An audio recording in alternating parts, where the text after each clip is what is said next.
It's a beautiful Sunday, transpinays across the universe. Grabe, ang dami-daming ganap this December. 13 more days, Pasko na, and 20 days na lang sasalubungin na natin ng buong pananabik ang 2022.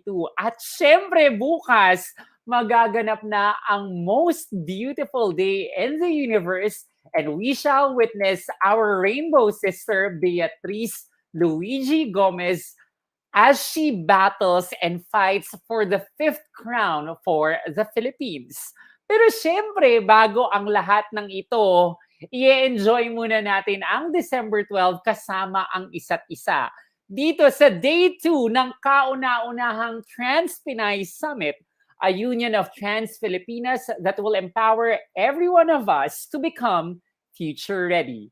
This is, of course, powered by the Society of Transgender Women of the Philippines, or STRAP, with the strong allyship of Google and Philippine Financial Inter-Industry Pride. Ako po si Mela Habijan, your Miss Trans Global 2020, and a very proud STRAP sister. At ako po ang magsisilbing host ninyo para sa second day of 2021 Trans-Pinay Summit. At sa lahat ng ating mga sisters, siblings, and of course, allies na nakatutok ngayon sa Facebook and YouTube, magandang Sunday sa ating lahat. Kamusta kayo? I hope to those who came in yesterday, marami kayong pulot at sana sa araw na ito, mas marami pa kayong bit-bit na baon as you prepare yourselves in anticipation for 2022. And of course, this is another day of learning and empowerment. Kahapon, day one, we learned so many things from our esteemed set of speakers na andyan yung pagsisimula natin sa sarili, how to strengthen our identity. And of course, mas pinalalim pa natin ito through digging deeper with the history of transpinays. More importantly, we have learned how to prioritize a healthy transition and equipped ourselves with the existing laws that protect us from discrimination here in the Philippines. And of course, binigyan tayo ng payo kung paano natin properly mamamanagement ang ating mga finances.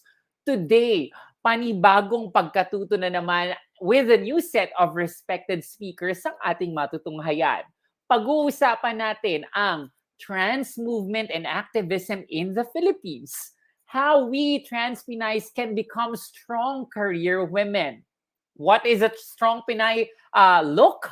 Diba? Our expression, the things that we can do for ourselves. At syempre, ang inaabangan ng lahat, love and dating. Usapang pag-ibig tayo bago matapos ang day 2. Kaya naman, we invite all of you to share our live stream now on your social media feed para mas maraming makasama sa atin this afternoon. And don't forget to use the hashtag TransPinay Summit 2021, hashtag Future Ready TransPinays, hashtag Strap, hashtag Society of Trans Women of the Philippines. And if you have insights, questions, and stories as our sessions progress, feel free to comment them down below. We would like to hear from you. Engagement is very, very important. Though we are doing this virtually, yan ang magsisilbi nating connection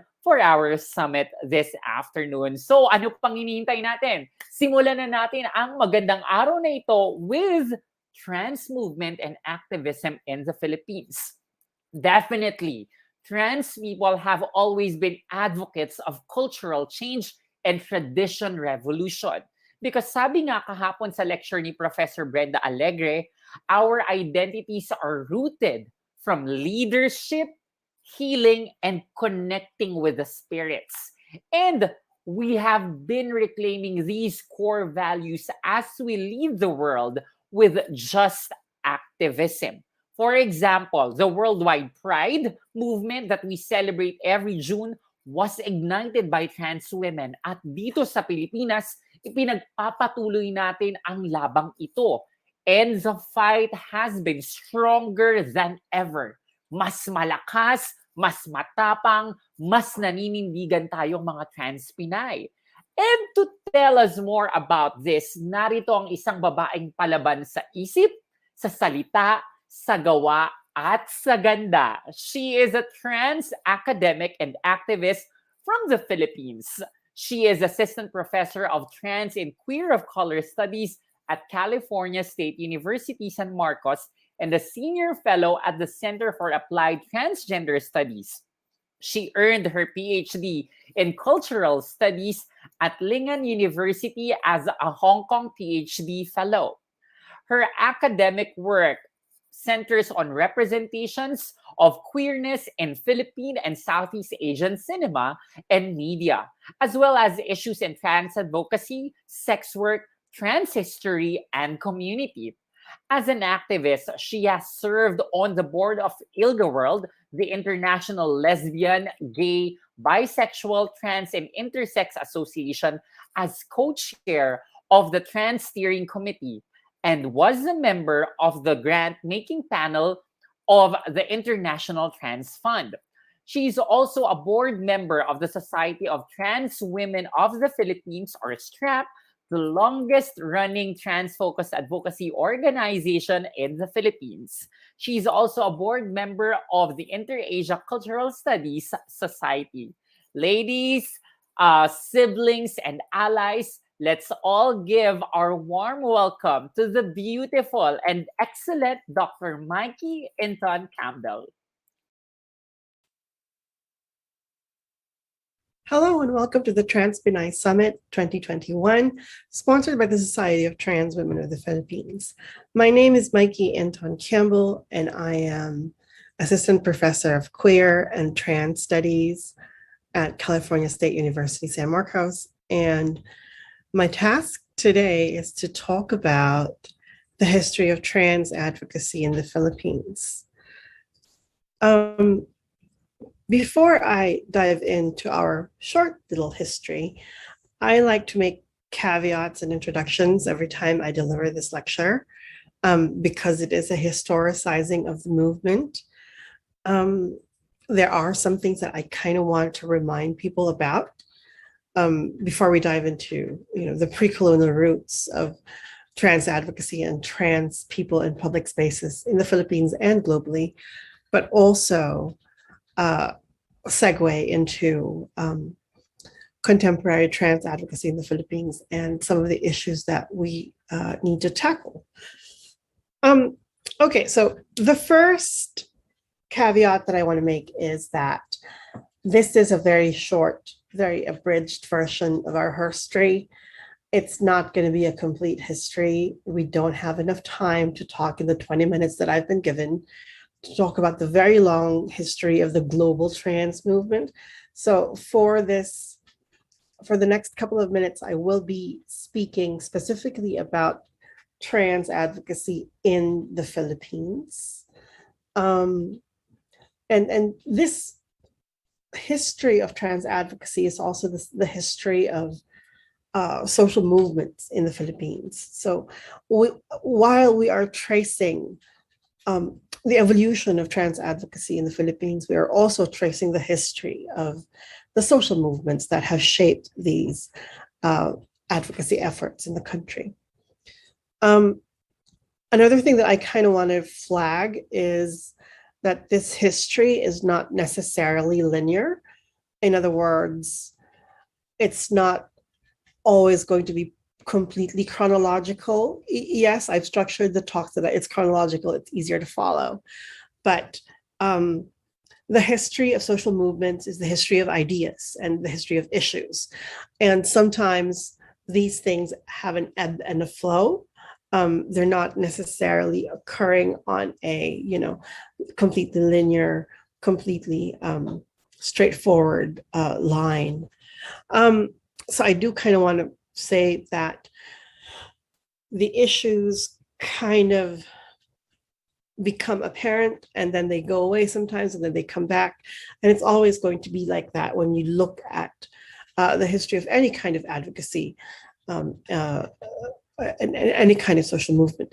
And another thing that I kind of want to emphasize is that history is not monolithic. So in these efforts to historicize trans social movements in the Philippines and the history of these advocacy efforts, there may be some things that we are not able to give space to. There are other histories that are coexisting within the timeline of what we're talking about. And I kind of want to say that whatever history I am talking about here, know that there are other histories going on at the same time, not just in the Philippines, but also globally and abroad, and in the Southeast Asian and Asian region in general. But I always like to begin my historicizing by looking at the pre-colonial roots of trans people in the Philippines and in the broader Asian region. I will not be talking very lengthily about the pre-colonial roots of transness. I believe Dr. Brenda Alegre and Dr. Jaya Jacobo will cover this in some of the other talks during this summit. So I'm not going to be talking at length about the pre-colonial roots. But what I did want to emphasize is that trans people have always had an important space in society. Pre-colonial and colonial era trans people have always had a place in the public sphere, visibly in the public. And in many cases, the roles that we performed the social roles that we performed are quite important. You're probably familiar with the babaylan, the bailan, the aso, the katalonan. These pre-colonial practices of shamanism and healing and spiritual mediation that can be read as trans because they're not completely cis heterosexual. Of course, there are issues when it comes to reading these identities as trans. But we can talk about that in the forum if you have any questions about that. But for now, the most important takeaway that I kind of want to emphasize is that trans people have always been in the public space. It's not like, at the turn of the 21st century, we started becoming prominent and we started becoming, more visible in the public sphere. No, we've always been there. So one of the first misconceptions that we kind of want to debunk is that transness, being transgender, is a contemporary phenomenon. It's not. We have always been there, and we have always kind of had a place within the social public life.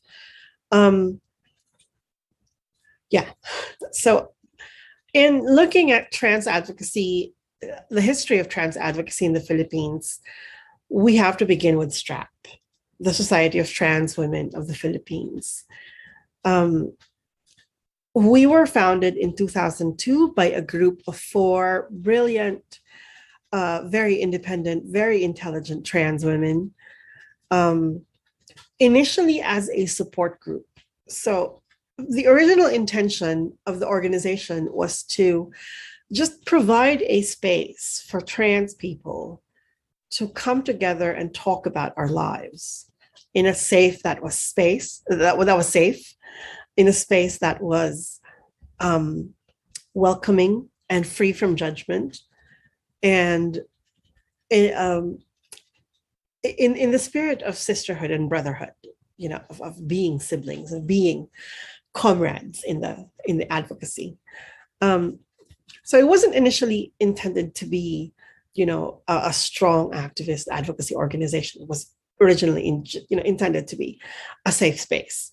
The original name of STRAP, STRAP, is the Society of Transgender Rights Advocates of the Philippines. So we initially began as a very open organization. So we weren't only trans women. The founders were all trans women. But when they were coming out with a group, they were reaching out to trans men, they were reaching out to non-binary folk. But they found that trans women specifically had certain specific issues that they wanted to talk about, particularly transitioning and transition-related healthcare. So from the original Society of Transgender Rights Advocates of the Philippines, they rebranded to the Society of Transsexual Women of the Philippines. I believe this was done in 2007, 2008. And the wording of transsexual was incredibly important. It was deliberate. The organization wanted to focus specifically on trans women who wanted to medically and socially transition. Because at that time, medical transitioning was mostly, and today still is being done this way, mostly it was being done on the black market, without medical supervision. So hormones in the Philippines, are relatively easy to access if you can pay for them. They're expensive, but there generally are very few barriers to accessing them other than economics. You can go to the local Mercury drugstore and probably get some estrogen, some pills. Don't do that. But yeah, so one of the issues that the group wanted to focus on very early on in the forming of the group is safe medical trans affirming healthcare. So the wording of transsexual is again very, very deliberate. It's not like, they just pulled it out of the blue. No, it was very deliberate. But most recently, we have seen the need to kind of broaden the space and make it a bit more inclusive so that we are also open to non-binary trans femmes, and people who may or may not be interested in medical transitioning. So recently we decided to rebrand the group as the Society of Trans Women of the Philippines. Sorry, there's a mistake in the slide. It's supposed to be trans women, 2 words separate. So now we go by the Society of Trans Women of the Philippines, and that is our official logo right there. We are also the first organization in the Philippines, trans organization in the Philippines. So again, 2002, very, very early on. And the context in which the organization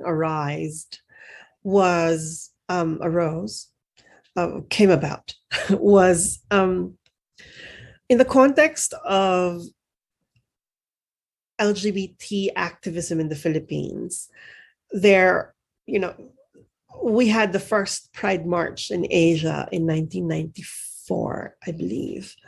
So we have a long history of queer LGBTQIA social movements in the Philippines, protest and rallies and parades and marches, so it kind of came about in that particular context. And these founders thought that there was a need to cater to an emerging trans population at that time. So this was in the late 90s. So finally, in 2002, STRAP was founded. But again, this is not to say that trans people have never been there. We've always been there. And then there have been, earlier informal trans groups. But the first formal trans organization in the Philippines and the longest running trans organization in the Philippines is STRAP. Again, we initially were founded as a support group, but as the membership grew, as we expanded our base, we were also getting members who are professionals, members who were teachers, members who were working in the corporate world, members who were lawyers and doctors, and sex workers and parloristas and call center agents. So it was a big bunch of very diverse women. So we started expanding into doing education campaigns and public lectures, creating dialogues with local communities and the police, training them to think around trans issues, introducing the concept of transgender to them, introducing what trans people are and how to treat trans people with respect. And we also started participating in the global efforts to remember trans people who have been subjected to violence. So every year in November, we celebrate the Transgender Day of Remembrance. And STRAP began participating in these activities in the late 2000s. But I think our most significant achievement to date is the coining of the term transpinay as an effort to localize the trans concept. So transpinay was coined by STRAP in 2008, and it's kind of become a fairly popular, fairly well-received, fairly well-known term within the trans advocacy circles in the Philippines. So that was a term that was created by STRAP. And of course, the masculine equivalent would be transpinoy. As an organization, we have had members who have delivered speeches at the UN, at the General Assembly. We have also participated in the writing of the Universal Periodic Review, that is a report on the situation of the human rights of trans people in the Philippines. This was in 2011. And in 2012, we started working with the World Health Organization on assessing the needs of trans populations, trans women especially, with regard to sexual health. In 2015, we also published a research that we conducted ourselves. We're very proud of this. This is the first trans-led research effort, or a situationer on the experiences of trans people in the Philippines. We got some funding from Transgender Europe, which is the largest trans organization in Europe. And from 2014 to 2019, me and some other members of the board and former officers sat on the board of ILGA World as representatives of the Trans Steering Committee. ILGA World is the largest network of LGBTQIA plus organizations around the world. And we're very proud to have been able to help that organization hone its constitution, create long-lasting impact within the region, within Asia, but also globally at the UN level.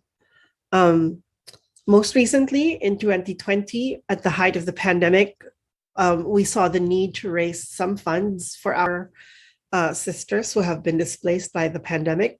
So we teamed up with the Aid Society of the Philippines, and we were able to raise 250,000 pesos that we were able to give out to 250 different trans women who were in need at the height of the pandemic. So STRAP started everything, but we are not the only trans organization in the Philippines, thankfully. There are several others that are very active and brilliant and equally good. And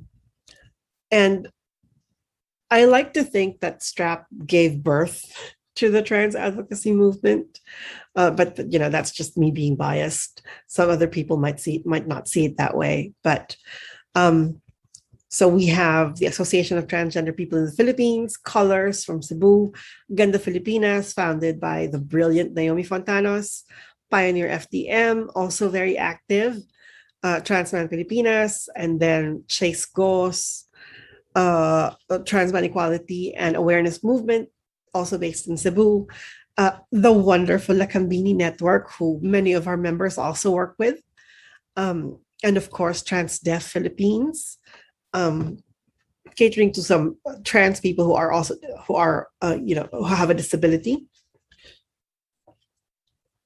And the largest trans organization in the Philippines, with over 200 members, Transpinay of Antipolo organization. So I'm going to start wrapping up this little talk by talking about contemporary and intersecting issues. In other words, while STRAP and these other brilliant organizations have been working on trans rights in the Philippines for the longest time, since 2002 and earlier than that, there are still many issues that need to be addressed. There are those legislative issues. The anti-discrimination bill that has been in Congress for over 20 years now, still not passed into law. And more specifically for trans people, what we would like to see is the passage of a legal gender recognition law that will enable trans people to change our documents, our birth certificates, our driver's license, our passports, our school records, so that our legal documents are aligned with who we are, and we are not stuck with our assigned sex at birth. um, and we are not stuck with our dead names. Um, of course, we also want a legal gender recognition law that is accessible and based on um, self determination rather than having requirements like um, forced sterilization or psychiatric diagnoses. So we want the most accessible, the most progressive kind of legal gender recognition law that we can pass. Um, other kinds of other issues are more social in nature. Of course, we are always working to end the violence and discrimination that many trans people suffer in the Philippines and around the world, of course. Unfortunately, trans women of color are still the among the most vulnerable populations around the world. Many trans women are still killed around the world, subjected to violence. And we remember, of course, our sister Jennifer Laude and others who have passed because of violence. Of sorry. Um, Another key issue that we need to kind of address is the access to safe, affordable, trans affirming healthcare. And it's not just transition related medicine, it's not just hormones, it's also mental health care. So, counseling and therapy for trans people. And in more general terms, we're still fighting for access to public spaces, access to equal opportunities in education and employment. Um, and generally, and very broadly, issues of equity and equality in public life. Like I said earlier, trans people have always kind of served a prominent role in the public sphere in the history of the Philippines, and we are still here, and we are still fighting for um, equity and equality, and to be treated with respect. So I am going to end here, but thank you so much for listening to my little talk, and I look forward to answering some of your questions. Thank you so much. Maraming salamat sa ating lakapati, Mikey, for opening up the conversation about trans advocacy and activism here in the Philippines. It is good to hear that we have moved. Though we are still far from the goal, nakausad na ang advokasiyang trans at aktivismo natin pagdating dito sa ating bansa. At syempre bilang baguhan ako sa advokasya at pagtindig para sa ating karapatan at pagkatao bilang trans women, malaki ang pasasalamat ko sa STRAP, sa Ganda Pilipinas, sa Pioneer FTM, at sa napakarami pang organisasyon for trans men, trans women, and non-binary people for activating that sense of pride and activism for my trans community. Kayong mga organisasyon ang nagpaigting at nagpainit sa aking puso kung bakit kailangang manindigan, kung bakit kailangang ipakita ang kakayahan na mayroon ako. And at this point, let me present to you something that I have learned from years of talking to fellow transgender people, experiencing the trans movement and advocacy myself. And hopefully these learnings will help you activate your own advocacy and your own activism as a trans Pinay. Let me share my screen with all of you.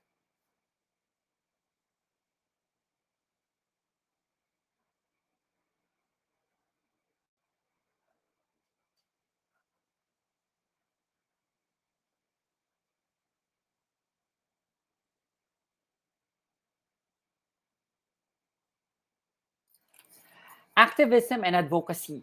Why I think we should speak up, respond, and act. Minsan, iniisip ko bakit nga ba ako naririto sa ganitong uri ng movement. Dahil kung iisipin, mahirap maging trans Pinay, mahirap maging trans Pinay advocate, at mahirap maging isang trans activist. Nakakapanghina, nakakapagod, nakakatakot. May mga araw na lalaitin ka, may mga araw na pagtatawanan ka, may mga araw na huhusgahan ka. Magulo, maingay, marahas, mababash, makakancel, at maraming negatibong bagay na maaari kang maranasan bilang transpinay, advocate, at activist. At iisipin mo na lang, hindi ba mas masarap ang tahimik na buhay? Pero sabi ng aking hinahangaang propesor noong college ako na si Edgar Samar, kasinungalingan at pananahimik ang pinakamatitinding kasalanang gumigiyas sa ating lipunan. Gumigiyas to afflict, to cause suffering. Not speaking up afflicts.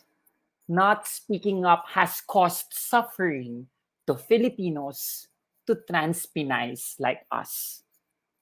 Kung mananahimik tayo, may Maxine na hindi makapagtatapos ng pag-aaral. Papipiliin ng universidad, sisikilin. Hindi papayagan ng paaralan na mag-enroll kung patuloy siyang magsusuot ng uniformeng pambabae. Pilit man naming ipinaglaban ang kanyang karapatan noong 2011, sabi ni Maxine, ayos lang. Titigil na lang ako sa pag-aaral dahil mas mahalaga sa kanya ang kanyang pagiging transpinay. Nakapanghihinayang dahil isa siya sa mga pinakamatatalino kong estudyante when I was teaching at the pamantasan that we are talking about. Kaya ngayon na ang tatay ko ang pangulo ng universidad na ito, wala ng uniform policy na hahadlang sa transpinay na kagaya ni Maxine na ang tanging hangad ay makapagtapos ng kanyang pag-aaral. Kung mananahimik tayo, may mga transpinay na kagaya ni na Ivern at ng kanyang mga kaibigan na hindi makadadalo sa kanilang graduation kung magsusuot sila ng dress. Kung hindi namin ito inilapit sa ABS-CBN, hindi ito pag-uusapan. Sa tulong ng media, nakadalo sila sa kanilang pagtatapos para personal na kunin ang kanilang pinaghirapang diploma. Kung mananahimik tayo, may mga aling susan na patuloy na pupulot ng malaking bato para ihagis sa mga babaeng kagaya natin. Sisigaw at sasabihin, bakla ka kasi, bakla, bakla, bakla, kasalanan ka sa Diyos. Na ultimo na may karapatan siyang saktan tayo dahil iba tayo sa Kanya. Kung mananahimik tayo, ang may mga Yoon Bui-soo, isang South Korean trans sister na pagkakaitan ng oportunidad ng lipunan. All her life, she just wanted to be a soldier. She wanted to serve her country with so much pride. Pero puresahan siyang tinanggal matapos niyang magdaan sa gender-affirming surgery. Sabi pa nga ng Ministry of Military ng Korea, because of the surgery, our trans sister just became physically and mentally handicapped. Kapansanan ang maging isang trans. And this unjust view made her file for an administrative suit. But hopeless of the outcome, she decided to end her life. Last October, a South Korean court ruled that the military unlawfully discriminated her. Our sister won the case, but she could no longer live this victory. Kung mananahimik tayo, maraming Jennifer Laude ang papaslangin. Sasabihan ng buti nga sa'yo at magkakaitan ng hustisya ng korte with just a mere 10-year jail sentence para sa taong pumaslang sa kanya. Ang pinakamasaklap, bibigyan siya ng pardon ng isang pangulong bully at misogynistic. Kung mananahimik tayo, hindi natin malalaman na may child protection policy na magsisilbing sandigan ng ating trans sisters para ipaglaban ng kanilang karapatan to dress up and express as the gender they are.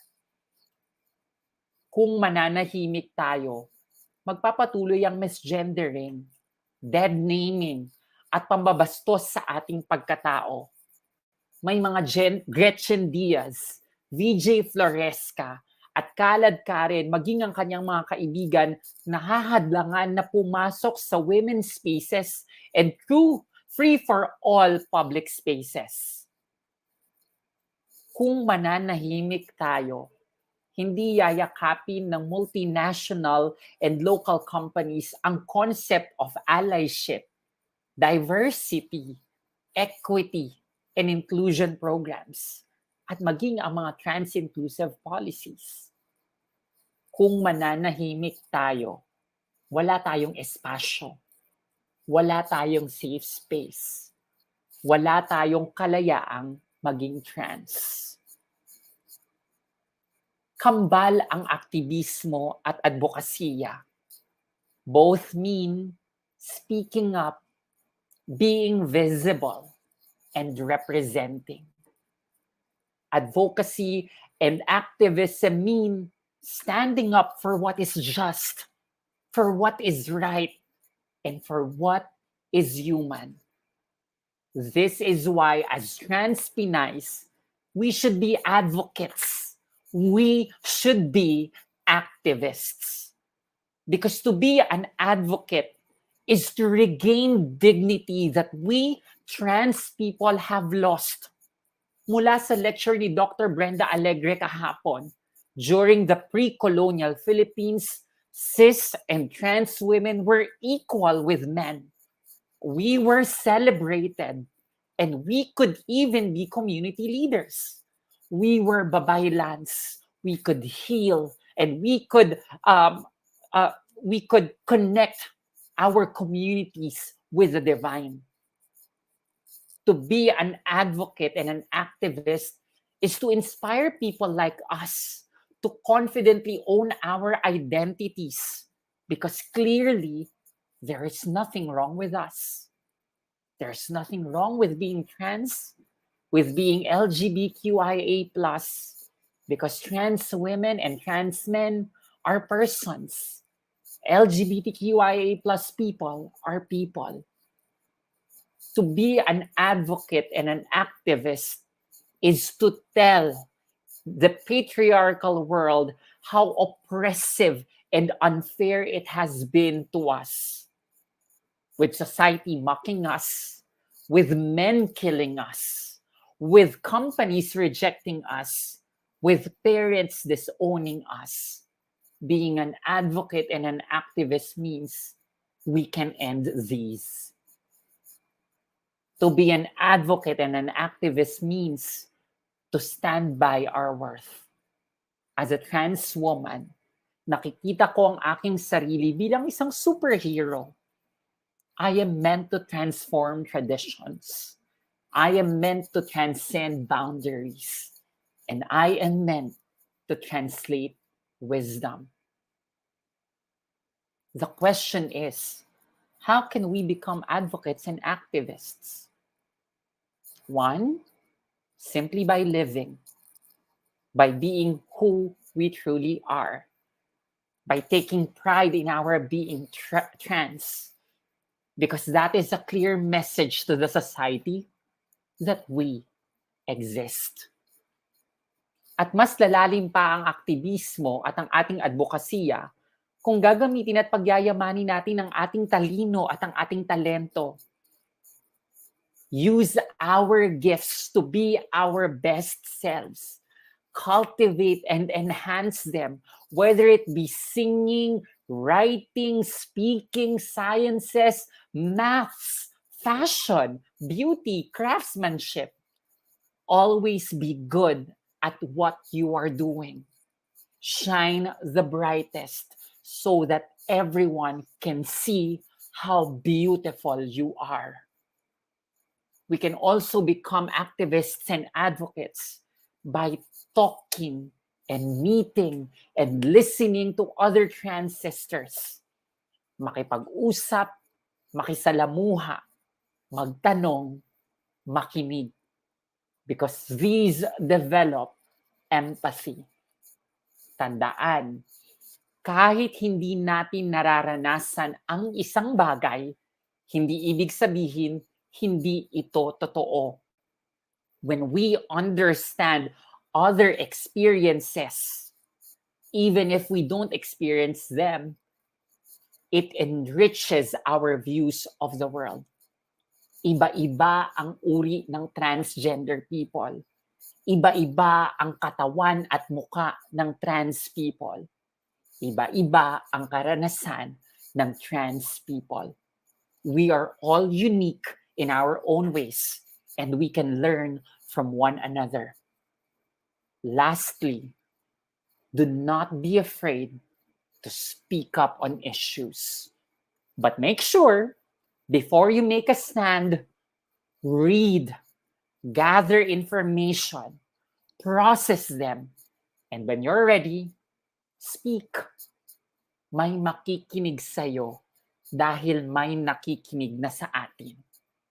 Kaya magtiwala ka sa boses na mayroon ka. You're trans Pinay. You are powerful. You are power. Never be afraid to be visible, to represent, and to break free. And when this patriarchal world says, you can never be, you're not a woman, you're not great, stand with pride.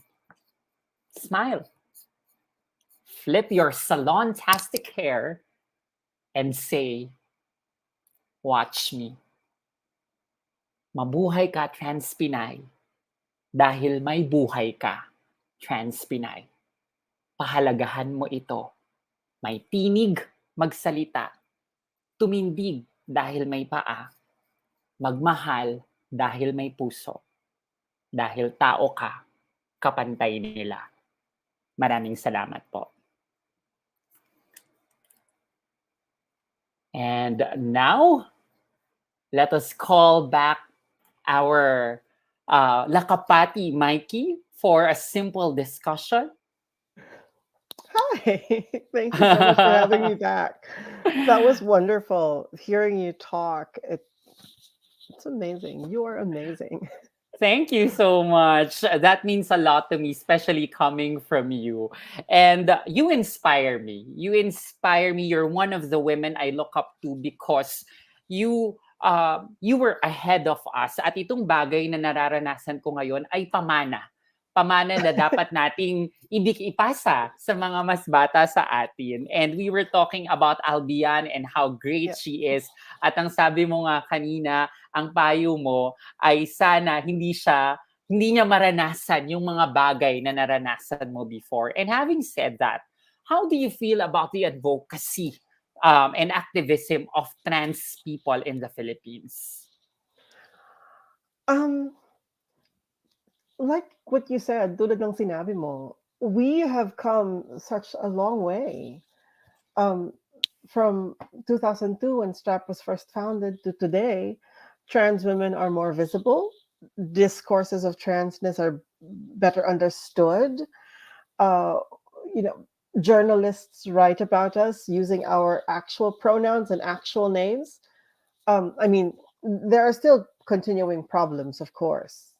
You know, there are still many, many things that we need to fix, like yung access to employment, talaga, right? Or you know, legislatively, ang hirap mag-lobby. It's so hard to lobby for legal gender recognition because one of the first pushback things that we get is, but only trans people will benefit from that, right? And it's so hard for other people to give us anything. We don't even have an anti-discrimination law. But I don't want to distract from from the inspirational speech that you gave because it really is inspirational. So many of us are working now visibly in the public space as trans.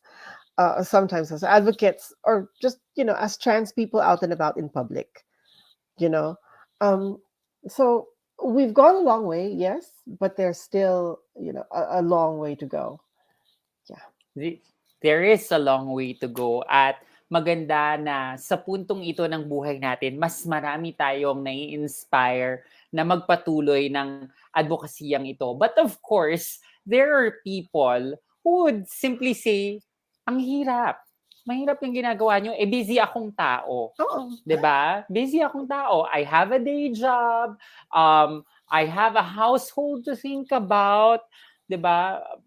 Bakit ako sasali sa aktivismong ito? That being said, how can a busy trans Pinay translate her being busy into activism? Um, Perhaps it's also a mistake to expect all trans people to become advocates and activists. 'Di ba? Masyado namang malaking burden yon for everyone, for every single trans person to be an activist. Um, so the first thing that we need to kind of get out there is, if you want to be an activist, no one is stopping you. But also, no one is forcing you to be an activist, right? So it's a very specific thing that you need to do. And it has to come from the heart. It has to come from your passion, really. Um, so hindi pwedeng puwersahin yung pagiging activist, yung pagiging advocate, no?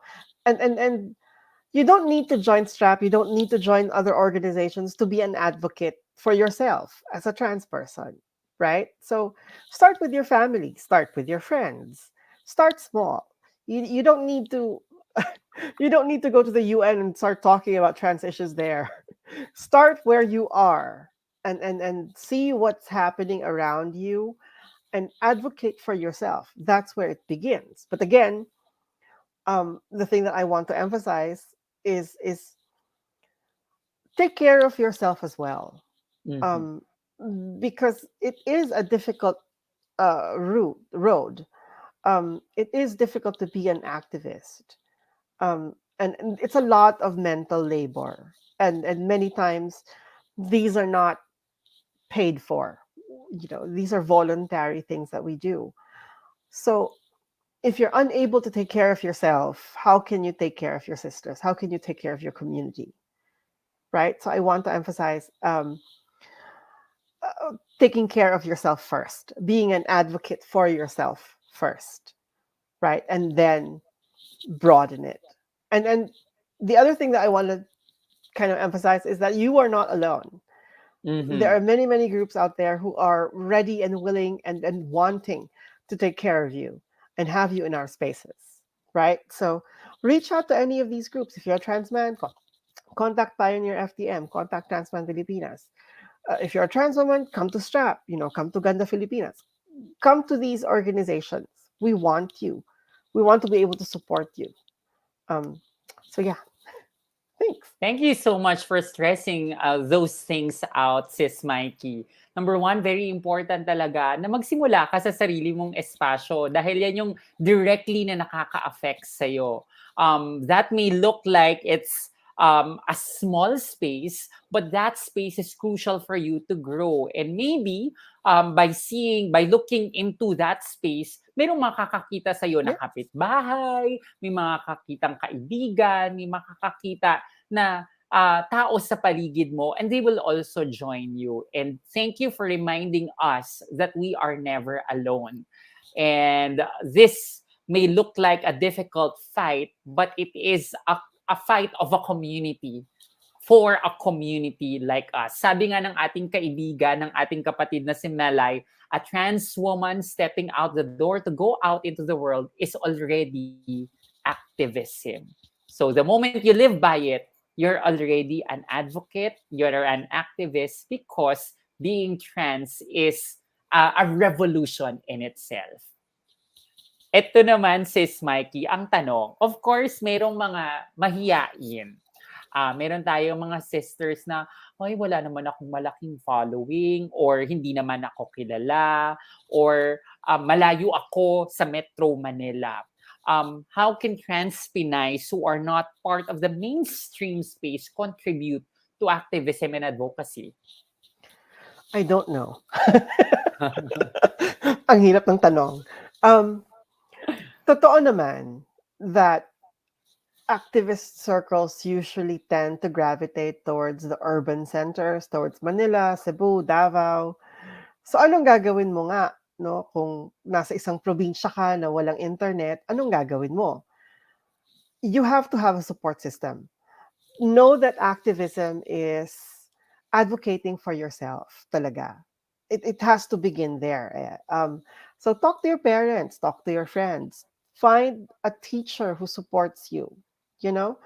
But also, um, online spaces are very helpful in creating venues for knowledge to come out, for to get access to information, but also to get access to support.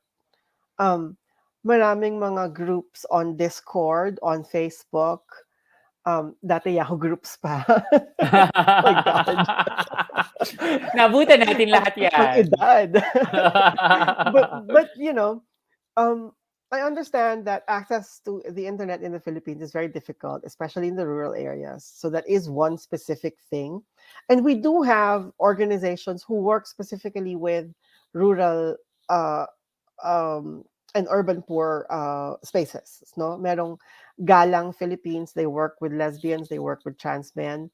Um, marami pang iba na trans organizations who are working outside of the urban centers. So perhaps I should have prefaced in my lecture that I was mostly talking about strap and the history of strap. Um, but there are also other things going on outside of the urban centers. So yeah, don't lose hope. Um, One of the things that makes trans women so special, I think, is that we're very resourceful. We are. We're good at finding solutions. So um, I may not have a concrete answer to that question, but there are solutions out there. And there are groups working outside of the urban centers. So, yeah, get in touch with them. Yeah, thank you so much. Most especially that it's also becoming a conversation right now. And I'm so happy that we are discussing this because somehow we have broken the stereotypes. Kasi meron tayong mga trans Pinay sisters na magsasaka, meron tayong trans Pinay sisters na mangingisda, meron tayong mga trans Pinay sisters na IT, at itong mga kalagayan nila sa buhay, bagamat iba sa nararanasan ng mga trans Pinay sa urban areas, kabahagi sila. Kabahagi sila ng ating pagiging trans sisters. Yeah. So, again, we are a community working with each other for each other. But of course, is Mikey, within the community, may mga iringan. Hindi maiiwasan, of course, ang conflict about stand, political situation. How do we deal with trans sisters who are somehow at the opposing end of our activism? It's a question of personal values, diba? Eh, if you value, for example, um, personal freedoms and the right to speak up, and I value those as well. So everyone has the right to believe whatever they want, to have political leanings on their own. That's perfectly fine.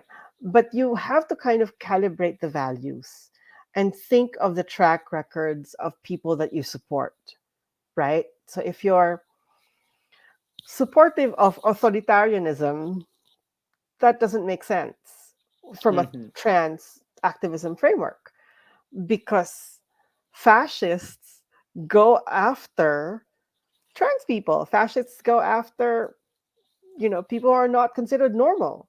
And for the vast majority of our history, trans people have not been considered normal, whatever that means, right? So you have to be able to find these gauges.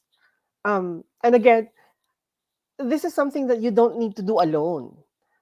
You can talk to other people about this. You can talk. You have to be able to get access to information and be able to understand where the information is coming from. Because one of the problems also is that right-leaning, conservative, authoritarian groups are using a lot of this information online, right? So, ang hirap minsan i-parse through these different kinds of information and figure out which ones are factual, which ones are real, which ones are credible, right? So, dun pa lang mahirap na yung usapan. But again, Mm-hmm. that like you said earlier, the trans community is diverse. Mm-hmm. Merong conservative, merong liberal, merong, there are trans people who don't like to talk about sex. There are trans people who like to talk about sex. It's a vast political spectrum. So Mm-hmm. my take on it is you have to have a very strong moral compass that is well informed by your community. Because your moral compass, you don't develop that on your own. You don't develop that Mm-hmm. independently, right? And I'm not talking Yes. about religion or spirituality. I'm talking about your beliefs in what is good, what is true, the good, the true, and the beautiful. um, and these may be subjective, but these are not formed alone, independently. These are always formed in communion with other people, right? Whether it's through the Yes. church or whether it's through a support group like STRAP, it's always formed within that community. So talk to your sisters, talk to your brothers, talk to your parents, talk to your siblings, your titos and titas, uh, and hone that moral compass that you can recalibrate as you grow older, as you mature. Yeah, I like how it's a you lot of work. highlighted it is indeed a lot of work because you have to process so many things. But what I loved about how you how you saw differences in perspectives, it's actually a part of diversity, and that's what we are pushing for as advocates Mhm. of the trans community, that we are part of a diverse world, and part of that diversity is having differences in opinions, in political stance. And zooming it into your core values will somehow strengthen on how much you can also forward and champion whatever you believe in, but always remember to actually do it at a stance of care and at a stance of respect for diversity and humanity. Um, Napag-uusapan na rin lang ang pagkakaiba-iba ng opinyon at papalapit na ang darating na election. Of course, we as trans women are affected by the government as well. And for me, as a trans woman, elections and voting, my vote is a reflection of my advocacy and activism too. Um, what's your tip, 'di ba? Advice, piece of advice to our fellow trans women who will be going there and exercising their activism as transgender women. First of all, vote. That's the first thing. You have to. I mean, I know tapos na yung registration, but you have to be registered and you have to actually do the work. You have to vote, right? Because if you don't vote, sayang. Um, my advice is look at the track records of the people that you are voting for. Ask them difficult questions, right? Kunyari, you see the politicians running for president at a town hall because they like the meeting the avance, di ba? Ask them difficult questions. Ask them specifically, how do you feel about trans rights? Well, how do you feel about legal gender recognition? Right? What are you going to do about the anti-discrimination bill? So be blunt about your questions. Be brave asking your questions. Ask them the hard-hitting questions. Um, and look at their track record. Don't look at their family. Look at their track record. Individual Mm-hmm. politicians, since of the father and everything, but look at their track records, right? So, yun lang naman yung advice ko. I'm not. I don't want to like tell people how to vote because that's Mm-hmm. not my job, Mm-hmm. and it's not Strap's job either. We are technically nonpartisan, but again, i-align mo yung values mo with the perceived values of your politicians, right? So if your Mm-hmm. politician believes in trans rights and you're a trans woman, go for it, right? If your politician is like, I don't really believe in same sex marriage, but gays are okay, think twice, right? So think how your own personal values match the values of the politicians. And then when they do get elected, hold them to account.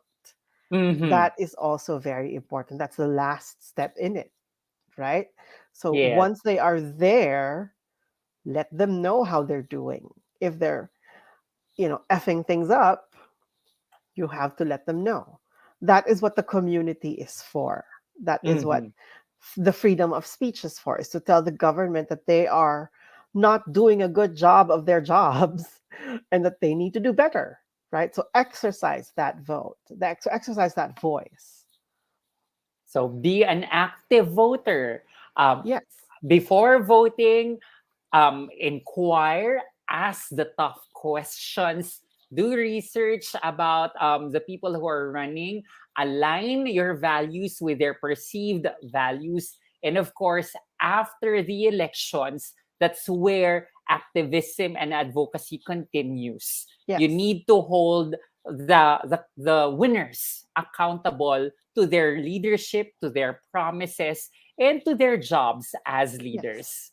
My last question for you, says Mikey. I'm very fortunate to have this conversation with you. I want you to just simply complete the sentence. Um, ang trans Pinay activist at advocate ay.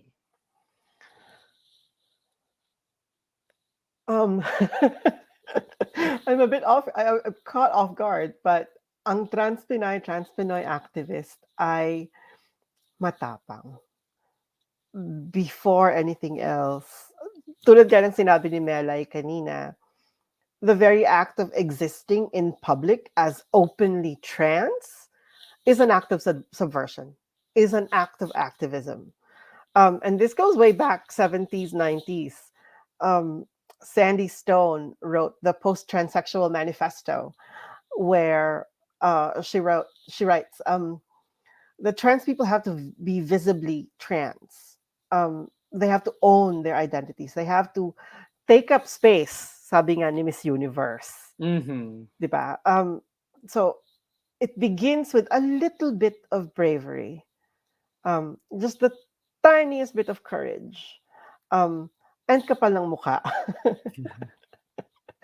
But yeah, it all begins with bravery, and bravery is not just being rah rah rah.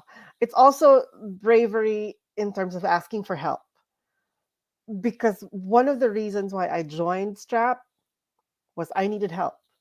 I Mhm. needed a sisterhood. I needed support as a trans woman navigating my life in public. So, bravery, not just for yourself, but also to ask for help.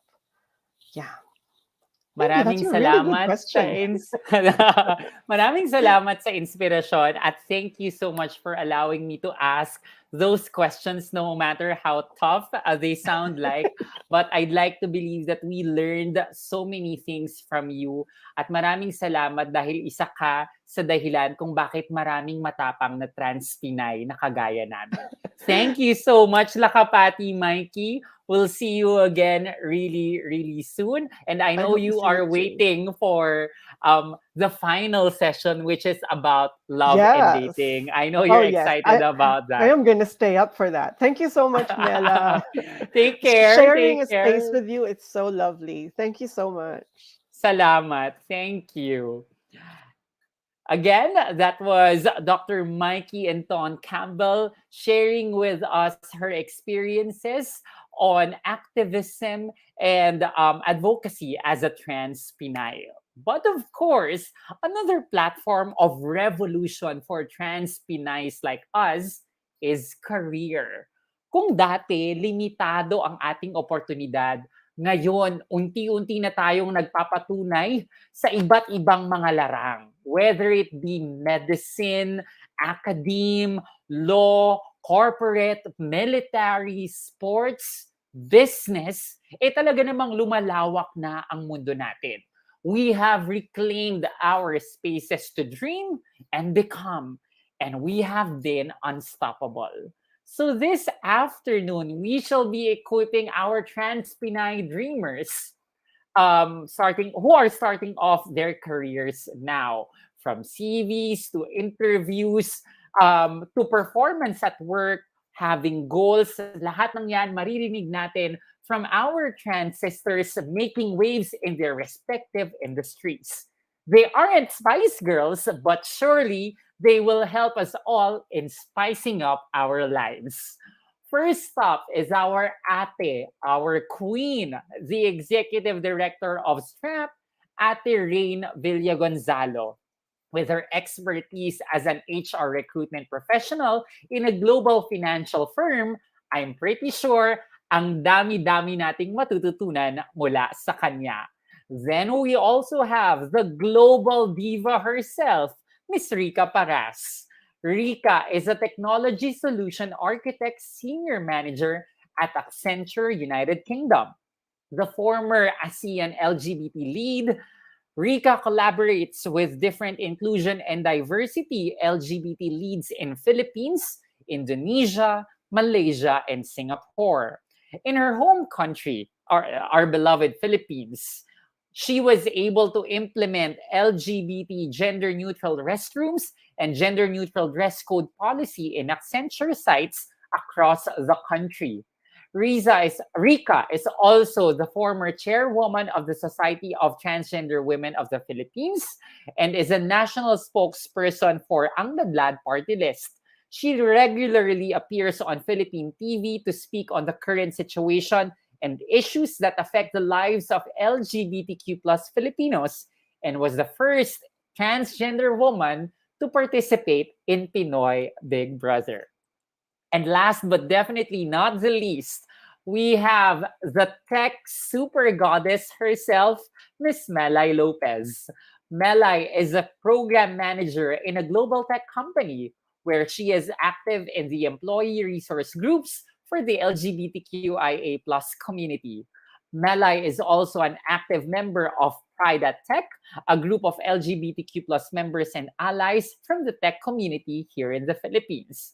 Prior to joining her current organization, Melay also worked in the BPO industry for around 15 years, mostly as a project manager, project manager rather.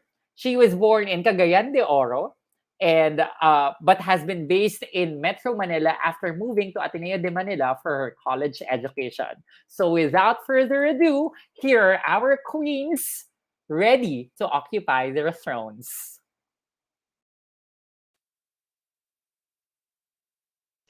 Good afternoon, everyone. I'm Rain Villa Gonzalo, the Executive Director of Society of Trans Women of the Philippines, or STRAP.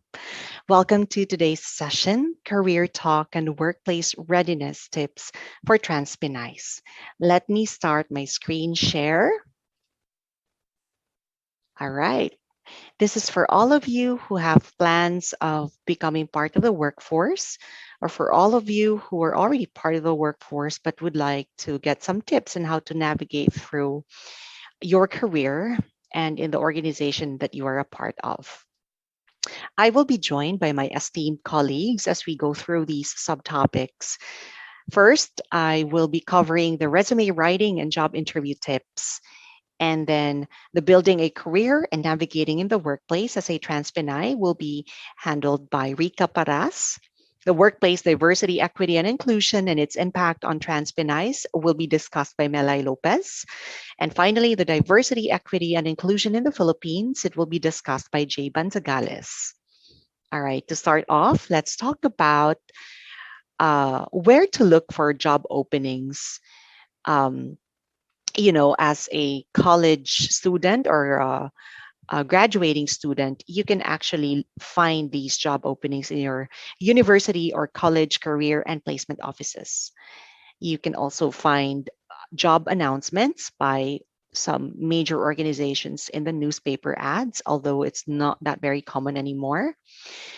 The job boards would be the most popular source. The internet, all you have to do is you just type in the company name and then careers, and then you will find the links to their career sites if you have already an idea what company that you would like to be a part of. And finally, referrals or the word of mouth. Within your network or among your friends, you may have people who are part of an organization, so you can definitely ask them if they have published job openings.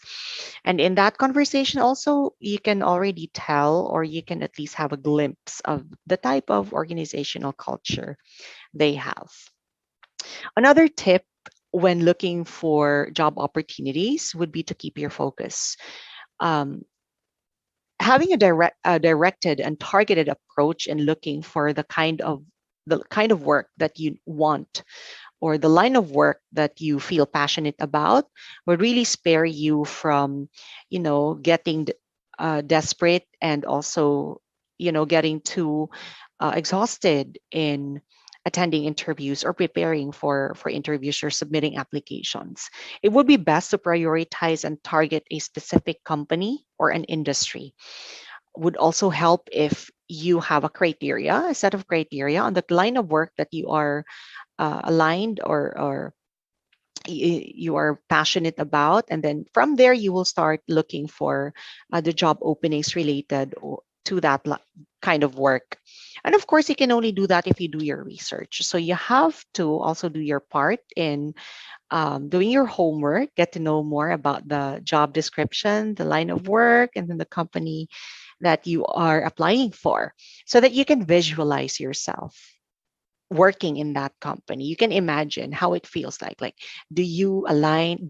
Does your set of values align to that of the organization? Do you see yourself working for that organization? After doing these things, then let's prepare your resume. But first, let's know the difference between curriculum vitae and resume. These are the two um, popular documents that we know of. Curriculum vitae or CV is longer. It's usually around 5 to 10 pages, and it's quite formal in formatting. And then it also has a comprehensive coverage of your entire career. The document itself, sometimes it's static, so it stays there. It's like a snapshot of your entire career in a more comprehensive manner.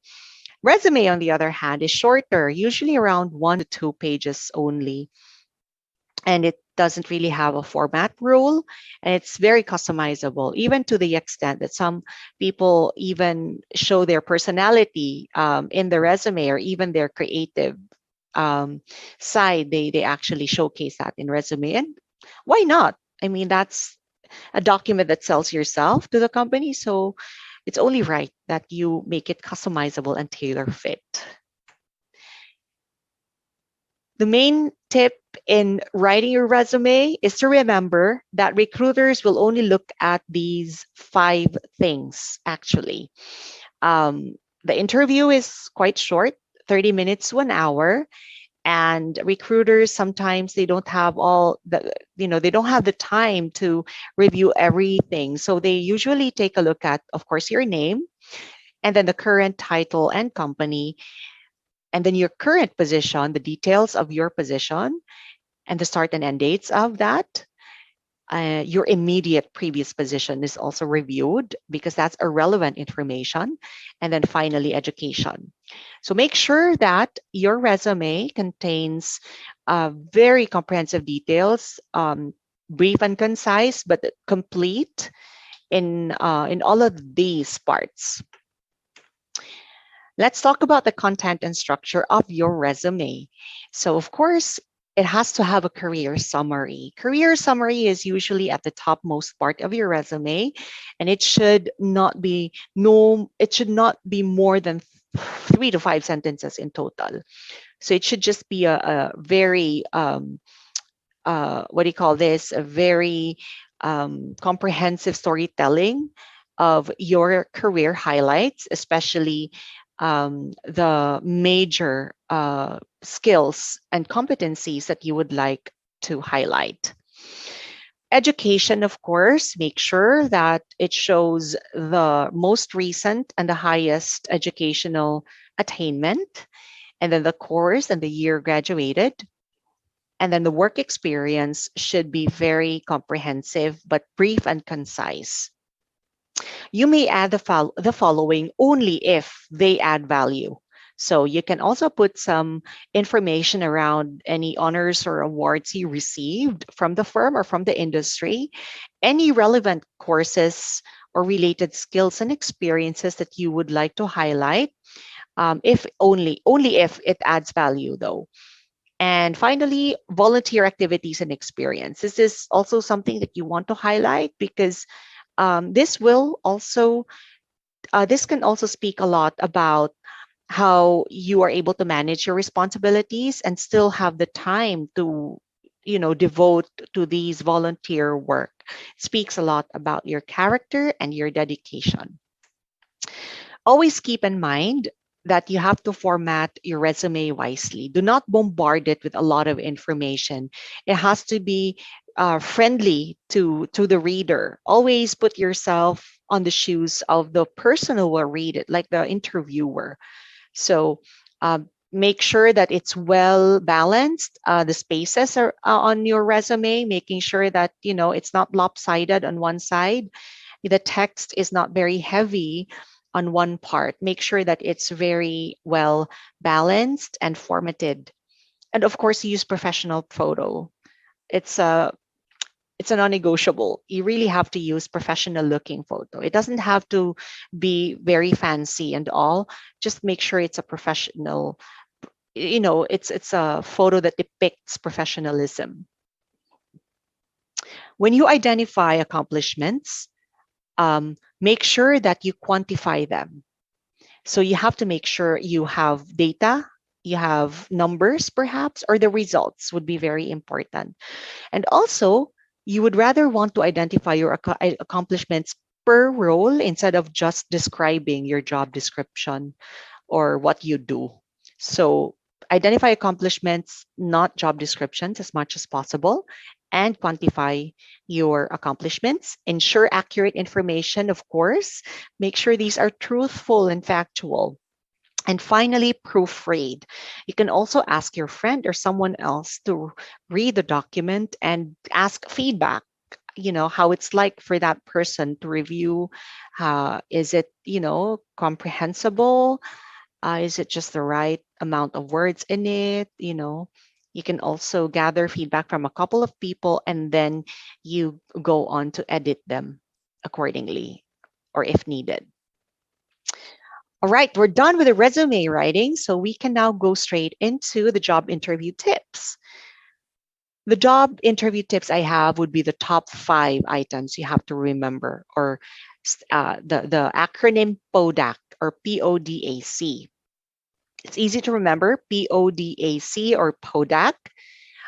Let's start with letter P, or it stands for prepare. Of course, it's very important you do your homework.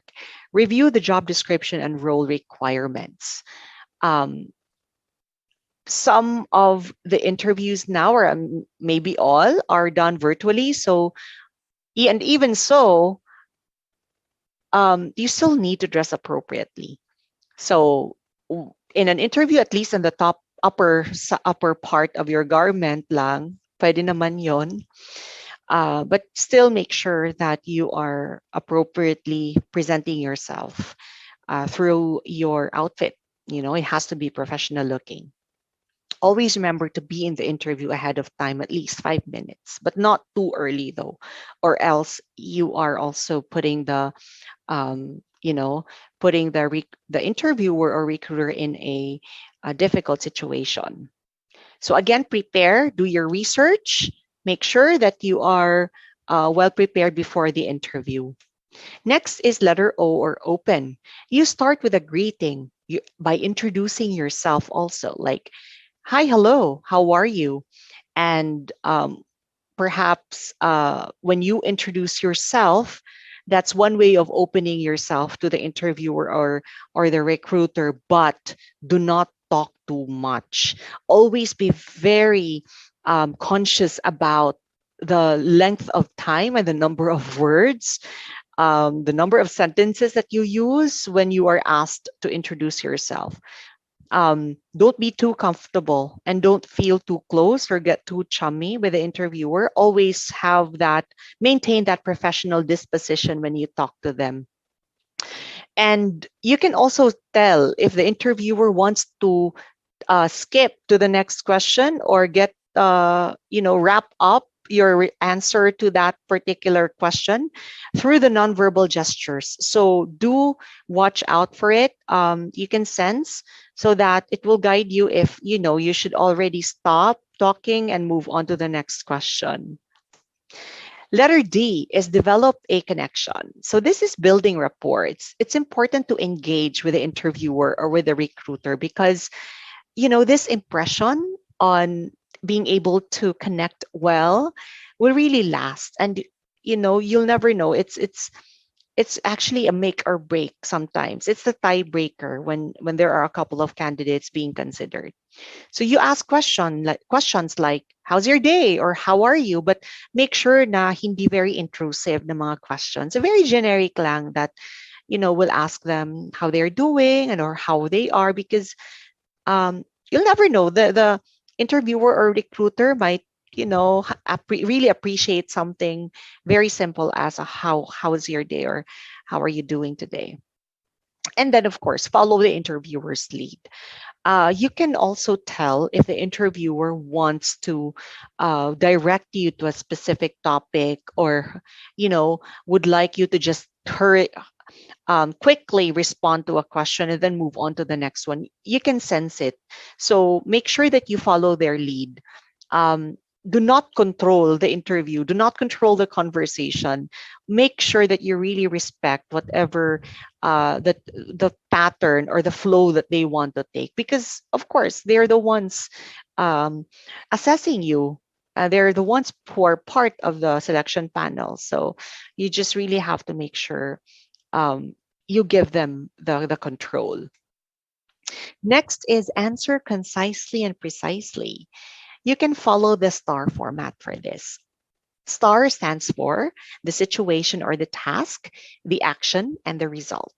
So related to don't talk too much tip, very important that when you provide your response and answer, you'd rather have a pattern. You have to organize your thoughts so that you are able to convey the message clearly, and most importantly, the interviewer will really have easier time taking down the highlights or notes on the interview. So make sure that you are not only answering it the best way that you can, but most importantly, you follow a specific format. For the situation or task, all you have to do is to provide a context or the background. That's the where and when in the situation and task part. How you do that? You have to just describe the challenge and the expectations or what needed to be done, why, and what's the background. That's the essence of the situation or task part. Next is the action. Then elaborate your specific actions. What did you do and what tools did you use? You can talk about what you contributed, the specifics, very specific information about around that part. And then finally, the result. So you wrap up your answer, your response to the question by quantifying the outcome. What was the outcome? You talk about the results. What was the accomplishment? What was the recognition? Or did you have cost savings? It would be very good to end your interview with these quantifiable information. And finally, close or letter C or close. You have to thank the interviewer after the session. You have to be very courteous and polite. You thank them for your time because, of course, it is a great opportunity that you've been invited for that conversation. Also, don't be afraid to ask a question or two, but be very careful about the type of question that you ask. hindi siya dapat intrusive or hindi siya masyadong specific. Should be something that will make the interviewer feel that you are really doing your research, that you are also interested to be part of the organization. So, mga questions lang like a day in the life of the role. You ask them na, what's it like to be in that role? What's the day in the life of this particular position? Or what are the usual expectations of the role? I think that should be enough as part of the closing after the interview. All right. So let's go through the 5 tips again. The PODAC, PODAC. You have to prepare, you have to open the conversation, and you have to develop the connection. You have to answer concisely, and then finally close.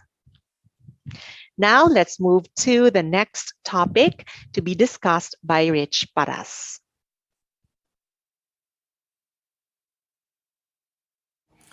Hi everyone, this is Aderica Paras. I think some of you may have known me already because I am a very long time member of STRAP. I also serve as STRAP chairwoman, and in the past, I was the first transgender housemate sa Bahay ni Kuya. And I think it's a great milestone for me and for STRAP, who was there all throughout my journey to Bahay ni Kuya. Right now, I am based in London, in the UK. I'm working for Accenture as a solution architect, senior manager here in the UK. But I'm here today to share to you how to navigate the workplace as a transgender woman, because it's very important in the sense that you have to feel good in the workplace. You have to feel protected. You have to feel that you are safe. Because if you feel that you are safe, you become productive, you also become comfortable, especially in going around and interacting with your colleagues. But more importantly, you really feel safe at work, and that's the most important thing. Let me probably start off by saying that it's not going to be easy as a transgender woman to enter a workplace, primarily because you will stand out, you will generate attention, probably in the way you dress or in your gender identity, but mainly because of your uniqueness. And that is something that will really attract attention. And you have to face that people will take notice of you, and without attention, there could so many things that can happen to you. It could bring discrimination. It could bring untoward attention. It can bring microaggressions. But at the same time, there are also positive things that can happen to you because of that attention. And I will probably just share you several things in my experiences that happened to me, and how I managed to, overcome the challenges because of being transgender in the workplace, but at the same time, how I use that uniqueness to make myself really unique and cement my place in the workplace as a really strong worker that has talents and skills, So, as I said about microaggressions, it's very important to realize these things, because in the workplace, there will be people who will feel threatened, or they will feel that their space is invaded. For example, let's take, for example, in women's toilet. If you enter the women's toilet, there could be some colleagues that will complain because of your presence there. And I experienced it in the past. When I worked in my first company, I received incident reports of entering women's toilet, and I reported it to my boss. But at that time, I was the only transgender woman in the workplace, and there's not much education around it. So not to encounter so much problem, my boss just suggested that I use a common toilet, which is located at the very far side of the building. So I think it was a compromise at that time for me to just go to the toilet, and I have to travel a little bit far, and it will, make me safe to go there. But looking back, I thought that was unfortunate, and I think it was really difficult to be really segregated and not be in the toilet that you have with women.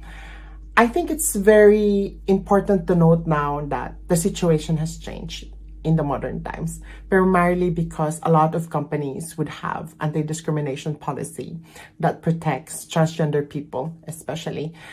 They can access the toilet that matches their gender identity, and that's very important.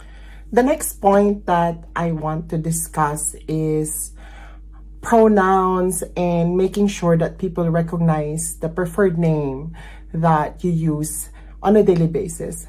You need to let these people know that this is you, this is your identity. You go by this name, and this is the pronoun that you use.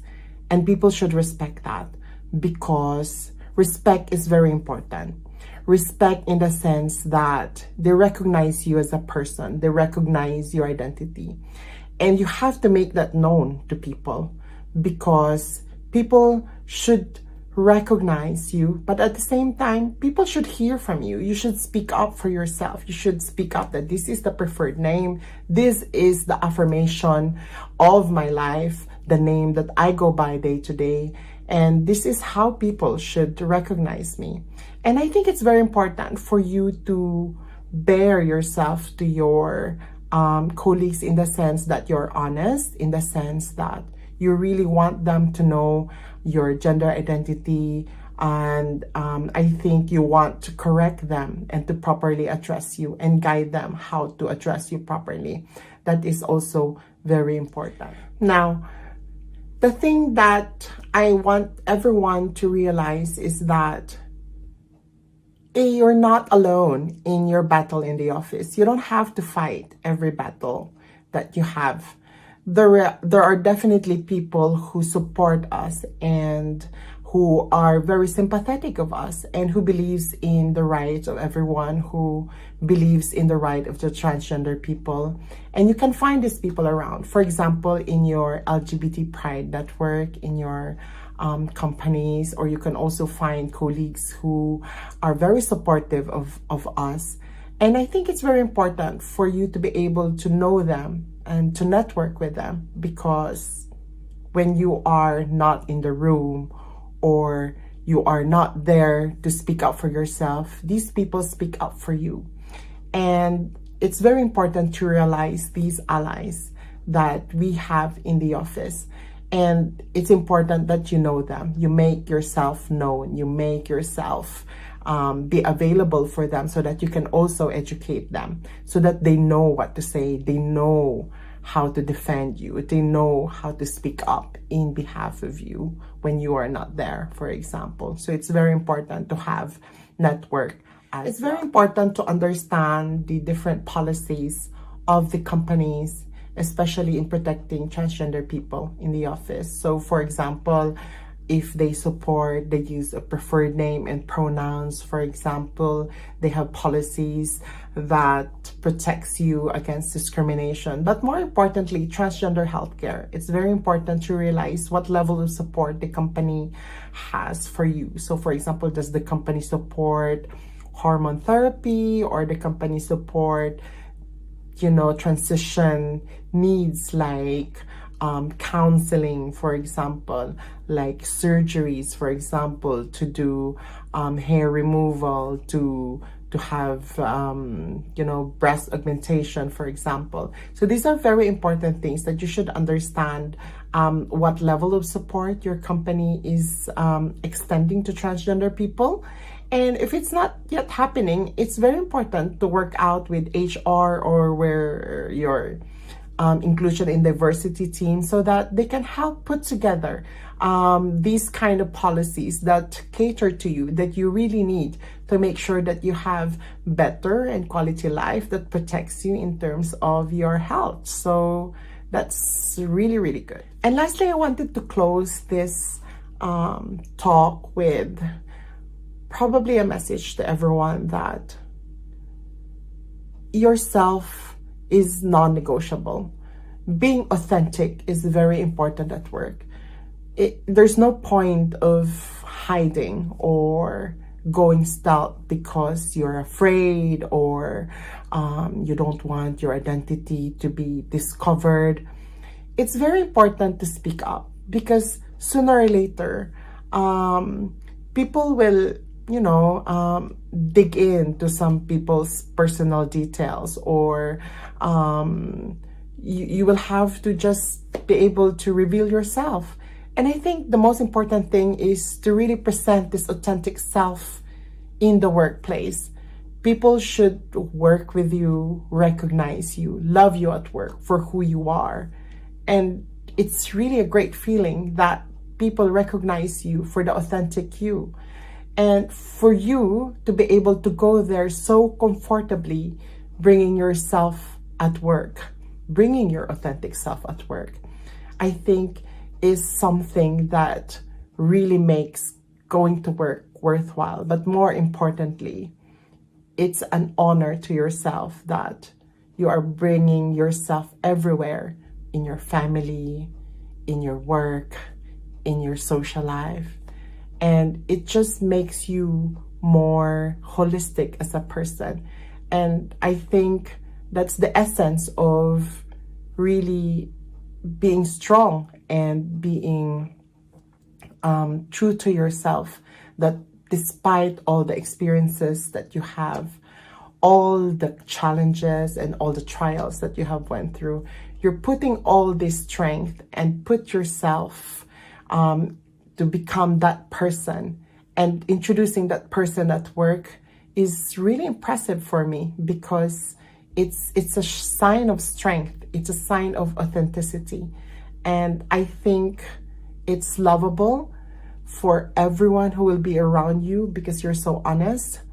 But I think the more important thing is you are so proud of yourself, and that is something that you should bring at work. And I hope that you can take this message through and really navigate through your workplace, proclaim yourself as a proud transgender person. Go out there, bring your authentic self at work.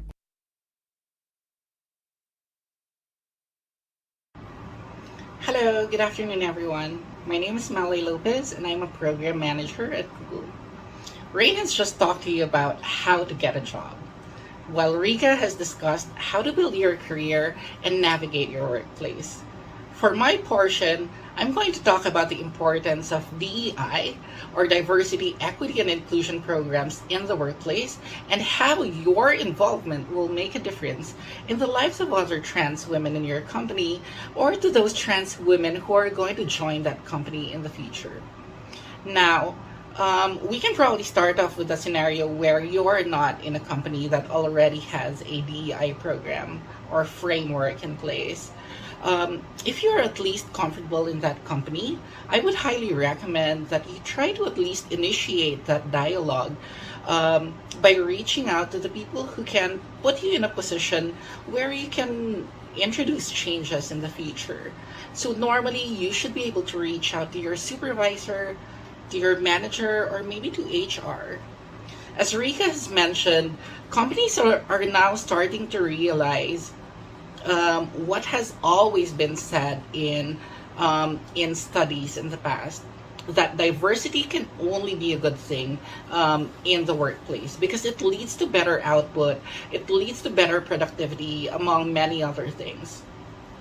And there's a lot of companies that are very focused towards innovation. And now they are starting to realize that innovation can only come from a diversity of ideas. If you have people who all think alike, there's not going to be innovation that's going to come out of that, right? So innovation only comes from a diversity of ideas, and a diversity of ideas can only come from people who have different backgrounds, different experiences, and different cultures. Now, do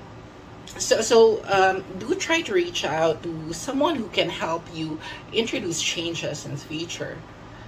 Now, when you're in a position to choose a company that you will join, or you're already in one that already has a robust DEI framework, then I would highly recommend that you get involved. You get involved in the DEI program there. Now, there are many companies right now that claim that they embrace diversity and they promote inclusion. You will easily find them during Pride Month. Ito yung mga companies na may pa statement during Pride Month, and they would have their logos with the pa-frame nila sa Facebook. Now, if you're in a company like this, I think this is a good opportunity for you to be able to hold your company accountable to these statements that they make. Maybe these are statements that they make during Pride Month, or these are things that they are publishing in their mission, in their vision as a company, or maybe in their website. So try to take advantage of those opportunities to be able to hold them accountable. We can't really just allow them to just say these things and not back these up with, actions that can benefit us, right? So when they say that they embrace diversity, they promote inclusion, that means they should also be committed towards actions that are going to make the lives of their LGBTQ plus, especially trans women, to make their lives easier as they work in that company. Now, again, if there's already a diversity program in the workplace, try to reach out to the people who are behind it. See how you can help them improve their diversity program. And, for these bigger companies, there are these organizations called employee resource groups, or ERGs.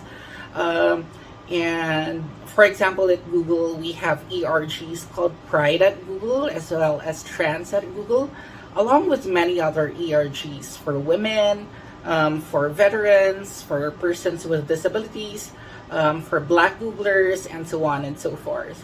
Now, the reason why I mention these ERGs is because these groups, they are the ones who make it possible to influence policies and influence benefits packages for these underrepresented groups. Specifically for Pride Ad and Trans Ad, they have been extremely instrumental in making sure that benefits are inclusive, even for those that normally are just reserved for cishet couples and members of the workforce. So for example, health insurance, we don't have to be officially married to be able to enroll our partners in our health insurance. For baby bonding leave also, this benefit does not just go out to people who give birth. You can enjoy the baby bonding leaves benefit even if you get if you get your child through adoption, through surrogacy, or through fostering. So this really just illustrates how everyone is able to enjoy the same kinds of benefits. For trans people specifically, Trans Ad and Pride Ad were able to recommend that these benefits are enjoyed by the trans members of the Google workforce. So number one, Googlers as well as their families, or if they have family members who are trans, that they get access to transgender and intersex medical advocacy. What this does is they're able to find gender affirming providers. They're able to provide the participants with a direct line to a physician that's well versed in transgender health. Another part of our package is that we have counseling made available to us. If we need to talk to someone about our transitioning, about our journey towards discovering our authentic selves, there is counseling that's available for that. Hormonal therapy is also covered as part of our benefits, um, as well as gender affirmation surgeries. I know that this could sound very foreign um, to us in the Philippines, because we've always been told that these kinds of surgeries could not be covered by insurance because it's considered as cosmetic. But for these companies like Google, they acknowledge that these gender affirmation surgeries are not cosmetic, but in fact are medically essential for us in our as we live our authentic lives, right? So the message really here is that if you have the opportunity to be able to join these diversity, equity, and inclusion programs in your company, I would highly recommend that you do so. This could be your gift to yourself or to the future trans women in that are going to join that company. Because then you would be able to live your most authentic selves without having to worry that you are feeling excluded or that you are not really embraced as part of the organization there, right? Um, so do so. Join these DI programs. You don't know what kind of influence you can have until you join these initiatives. Um, I'll end it on that note. I wish you all the best, and thank you so much for listening.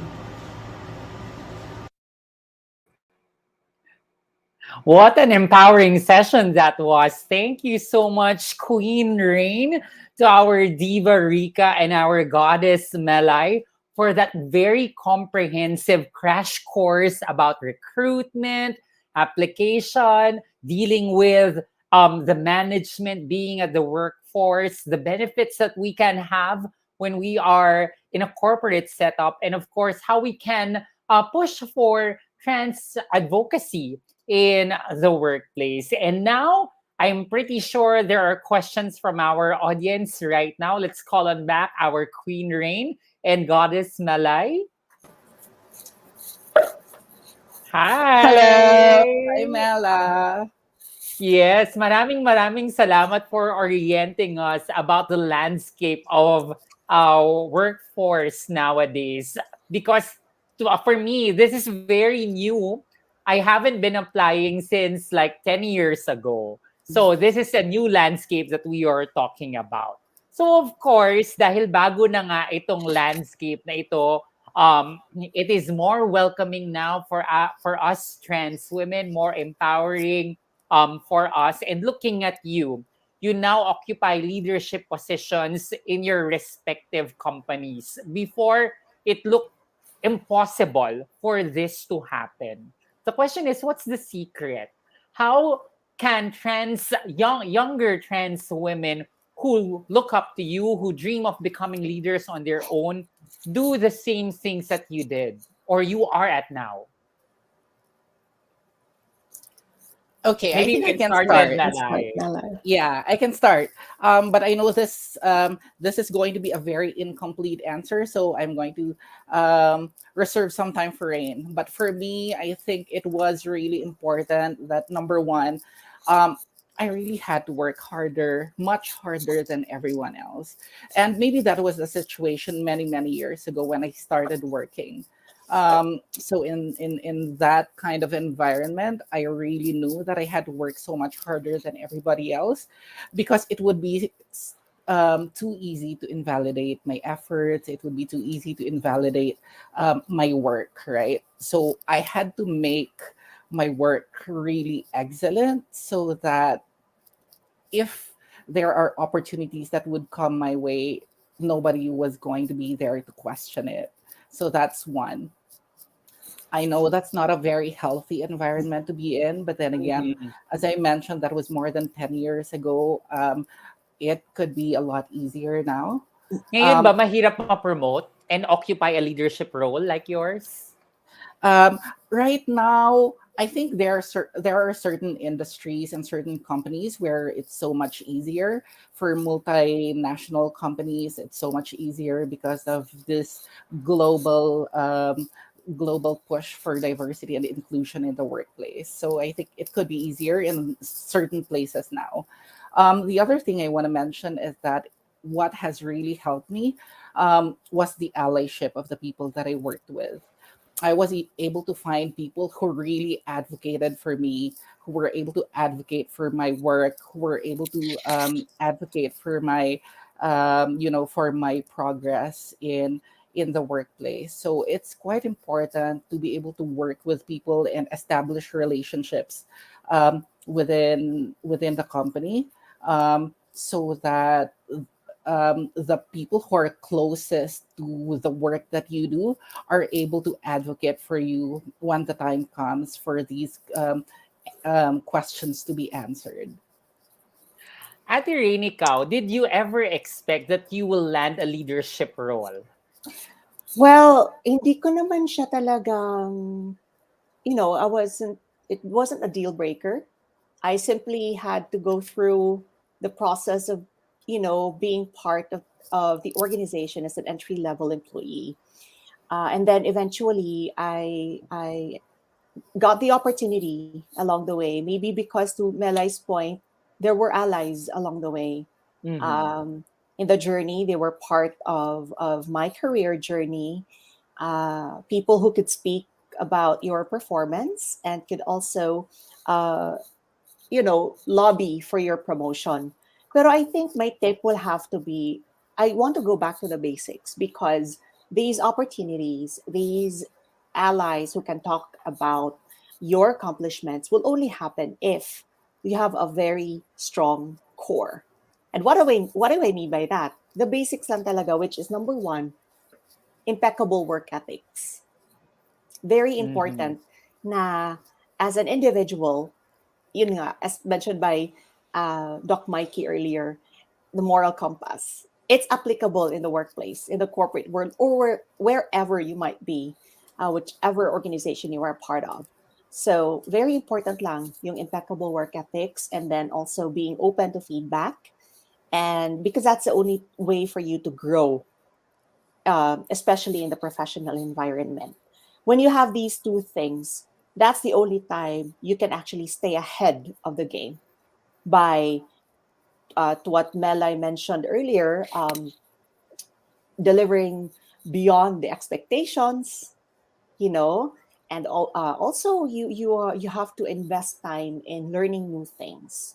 Perhaps staying ahead of the game. That's exactly what that means. Learning new things in your spare time, exerting additional effort than the others, like on a normal basis. You really want to say, be way above and beyond, so that you will stand out, so that you Mm-hmm. can get that opportunity for promotion, and so that you can take that leadership position, because opportunity belongs to the ready. I love that. Opportunity belongs to the ready. So, to those who are watching right now, it is possible for you to become a leader. You now have Melai and Drain as people whom you can look up to because they have defined their own careers. And being a leader means that you can strive to pursue excellence and at the same time gain allies within the company. And with a mixture of these two, with your core values included, you will become a leader on your own. But syempre, of course, iba rin ang landscape ngayon because of the pandemic. And somehow, we have trans sisters who feel afraid of applying because there might not be opportunities right now. Affected ba ang opportunities given our situation now? Melay? I think this would be a better question for Rain because she's in recruitment, but I Mm. can speak for, I guess, for the tech landscape. So I think the advantage with tech is that we have already made it possible for people to be able to work from home. So parang Mm-hmm. the work still continues, the growth still continues despite the pandemic. A lot of tech companies haven't slowed down even with the pandemic. Um, Precisely because the work is continuing, Mm-hmm. even from the comforts of our own homes. But I would let Rain answer about the question on how the overall work recruiting landscape looks like right now. Thank you, Melai. Siguro I'd like to speak about transpinays in general because transpinays from all walks of life, we know that we belong in different industries. We are all, some of us are even part of the informal economy, Mm-hmm. gig economy, right? So the pandemic really impacted our trans sisters in the country because a lot of the work that they are part of, or the careers that they are a part of, really require face to face, very sociable type of interactions. So, needless to say, it was even reported in one of my touch bases with Transcend by Love Yourself. It was reported that a lot of our transpinized sisters really lost their livelihood during the pandemic. And even STRAP, we had to have that campaign uh, to provide financial assistance at one point during the pandemic because of that reason. Um, in the corporate world, or in the uh, corporate landscape, to Melai's point, we even increased our opportunities here um, because of the pandemic, although it impacted the type of interactions that require physical in person requirement. While it impacted that portion, it somehow magnified opportunities for types of work that are done virtually. Why? Mm-hmm. Because the skill, the talent, the pool itself became fungible wherever you might be located. So long as you have internet connection that's reliable, you can be employed and you can do the job. You can get the job done. So that's really the essential um, consideration why, if even if despite the pandemic, there are still plenty of opportunities out there for the corporate world. So I'd like for our transplanay sisters to be open-minded to that. I know not everyone wants to be part of the corporate world or in the white collar of careers, but perhaps for now, give it a try. You'll never know. Maybe this is your calling. So please give it a shot. Plenty Can of I give it a opportunities out shot, there. Ate Rain? Having said that, Yes, can I give it a definitely. shot? You can even go part time Mm-hmm. so that you have a good balance of your gig, and then of course this more career opportunity in the corporate world.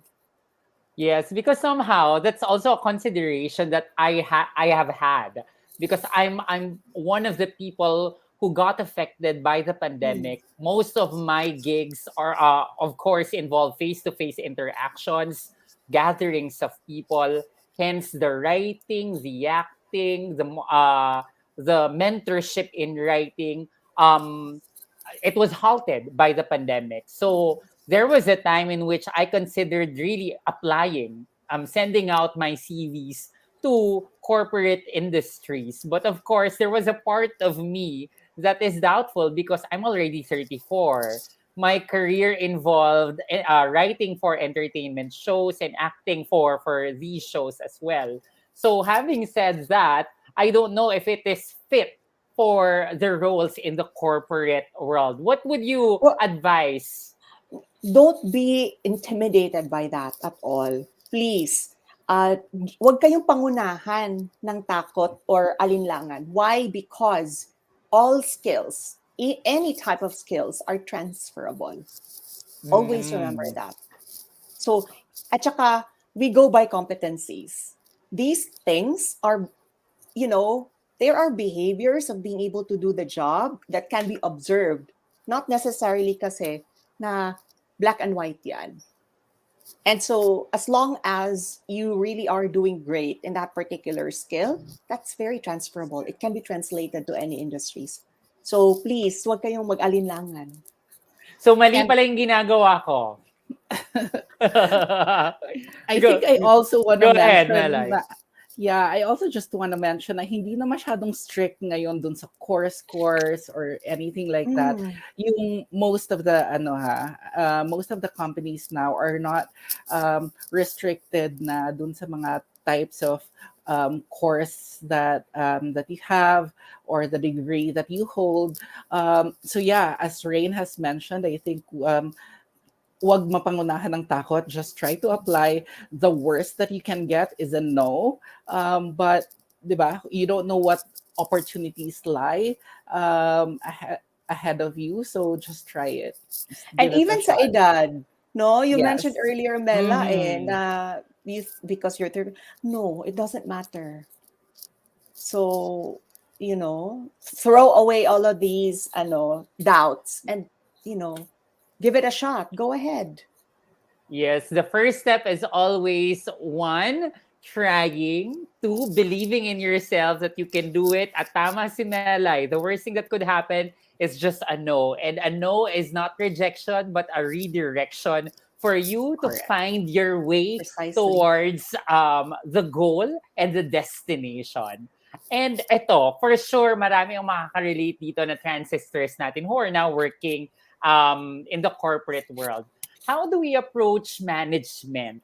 Our management na somehow haven't been inclusive, but we want to open up the conversation without compromising their perception of us. Kasi pwede kasing mag-appear siya na rebellious tayo or we're going against the values of the company. How do we make sure that the conversation is meaningful and the conversation is beneficial not just to our transistors but to the company as well?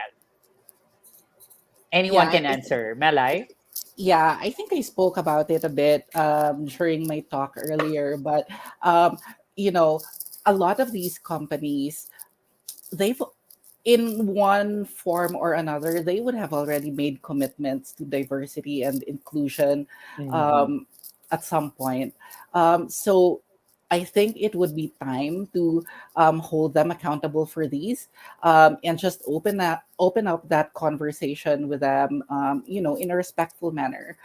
We can always just tell them that, okay, I know that our company made these statements during Pride Month, or we have the statement in our mission and vision that we want to be inclusive, that we embrace diversity. But I did notice that some of our policies do not align um, with our mission. So how do we? So I'd like to give feedback about these things. Maybe a dialogue like that would be helpful. Another thing we want to watch for is that there are times na nahuhuli lang talaga yung Philippines, especially for these companies na merong headquarters, for example, in the US. Um, when you enter the company, you know na meron silang very robust na framework for diversity and equity and inclusion.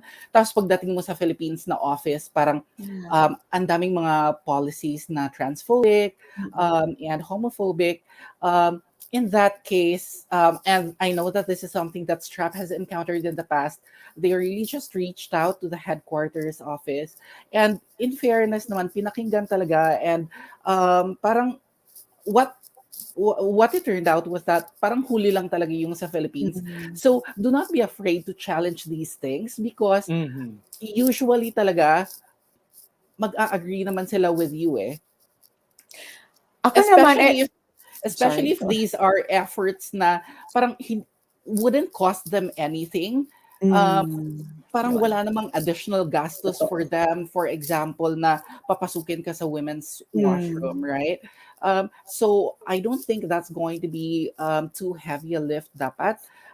So as long as you initiate that dialogue and remain respectful with each other yes. during those conversations, I think we should be able to effect change. Mm-mm. Ako naman, How about Yati Rain?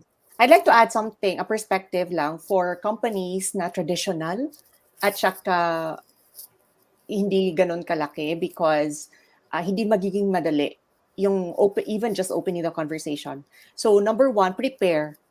Write game plan talaga. Dapat alam niyo ano yung unang gagawin, ano yung sasabihin, sino na approach. Number two, the tone. Be in a very respectful tone at saka malumanay, and then alam mo yon, yung approach niyo dapat ganon para amiable. Kasi ganun talaga. We have to, we have to choose our battle. That's one. And we have to use the right channels. And then, kailangan natin mag-adjust. Especially sa mga traditional and conservative companies. So, yun ang tone. And then, so dapat yung outline mo ay, so ano yung magiging perspective mo, what you want to bring forward. That is really, you want to bring your authentic self to work.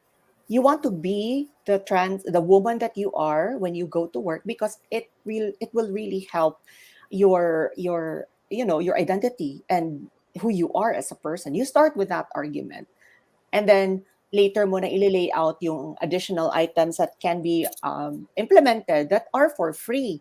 Nasabi nga ni Melay kanina, hindi naman kailangan additional gastos sa company, like allowing trans women to use the toilet, or trans people to use the toilet that aligns to their identity, right? And then, of course, email address, using your affirmed and lived name, and also allowing your name to be presented in all of your colleagues and in all the company resources na your affirmed name. That doesn't cost anything. So at least lang you balance the ask, and then you also provide a business case. Now, what's in it for you? Then you provide them data that according to these studies, it's actually going to result to higher productivity.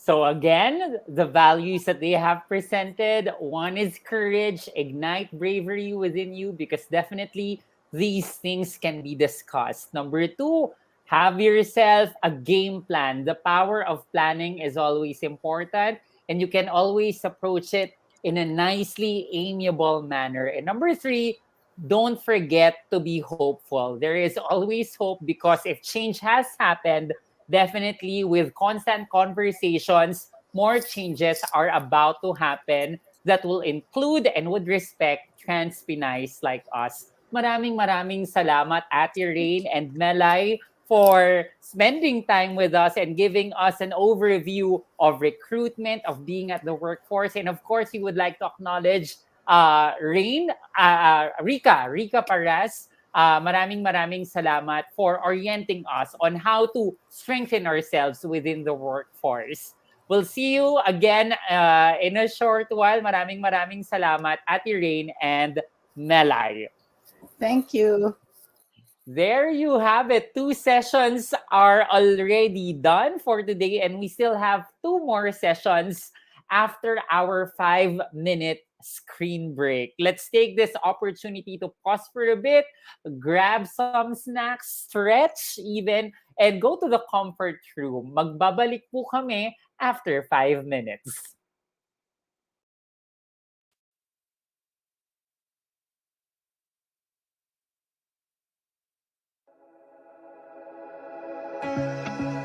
We started our journey in 2013 with 5 companies, growing to 54 members in 2020. From Philippine financial industry pride to Philippine financial and inter-industry pride, we are expanding our reach and influence. To guide our member organizations as they build safe, inclusive, and welcoming workspaces for all talent, regardless of their sexual orientation, gender identity, or gender expression.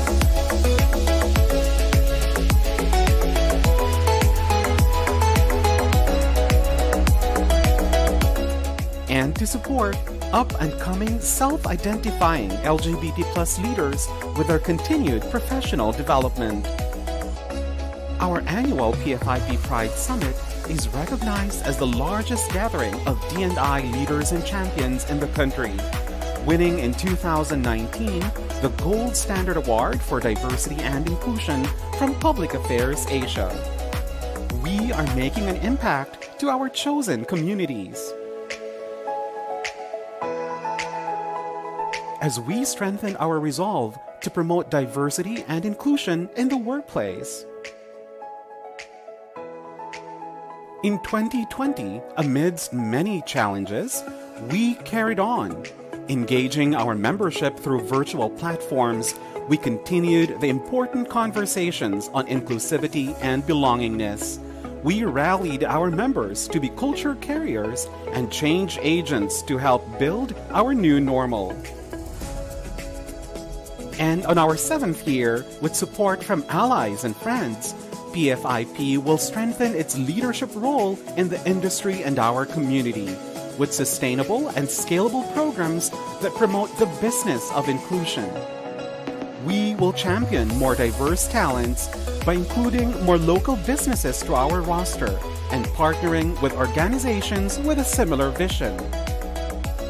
From Baguio to Metro Manila to Cebu, across the Philippines, LGBT plus professionals will be able to bring their best, most authentic selves to their chosen workplace.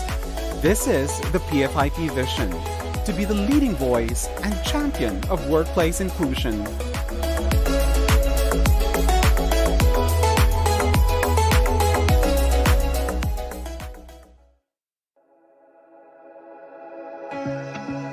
We started our journey in 2013 with 5 companies, growing to 54 members in 2020. From Philippine financial industry pride to Philippine financial and inter-industry pride, we are expanding our reach and influence. To guide our member organizations as they build safe, inclusive, and welcoming workspaces for all talent, regardless of their sexual orientation, gender identity, or gender expression.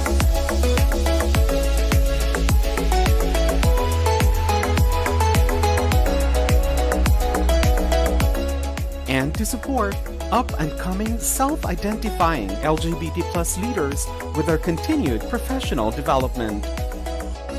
Our annual PFIP Pride Summit is recognized as the largest gathering of D&I leaders and champions in the country, winning in 2019 the Gold Standard Award for Diversity and Inclusion from Public Affairs Asia. We are making an impact to our chosen communities. As we strengthen our resolve to promote diversity and inclusion in the workplace. In 2020, amidst many challenges, we carried on. Engaging our membership through virtual platforms, we continued the important conversations on inclusivity and belongingness. We rallied our members to be culture carriers and change agents to help build our new normal. And on our 7th year, with support from allies and friends, PFIP will strengthen its leadership role in the industry and our community with sustainable and scalable programs that promote the business of inclusion. We will champion more diverse talents by including more local businesses to our roster and partnering with organizations with a similar vision. From Baguio to Metro Manila to Cebu, across the Philippines, LGBT plus professionals will be able to bring their best, most authentic selves to their chosen workplace.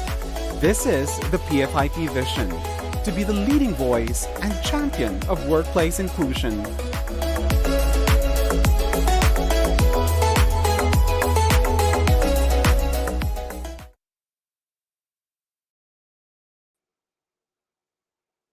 Welcome back to Transpinay Summit 2021, brought to us by Strap in partnership with Google and PFIP. And to our attendees, thank you for tuning in to our 2-day virtual session. I hope you are learning a lot from our day 2 speakers. And speaking of which, unti-unti pa nating i-build up ang sarili natin because in the outside world, confidence is definitely power. At malaking tulong syempre dito ang ating self-expression.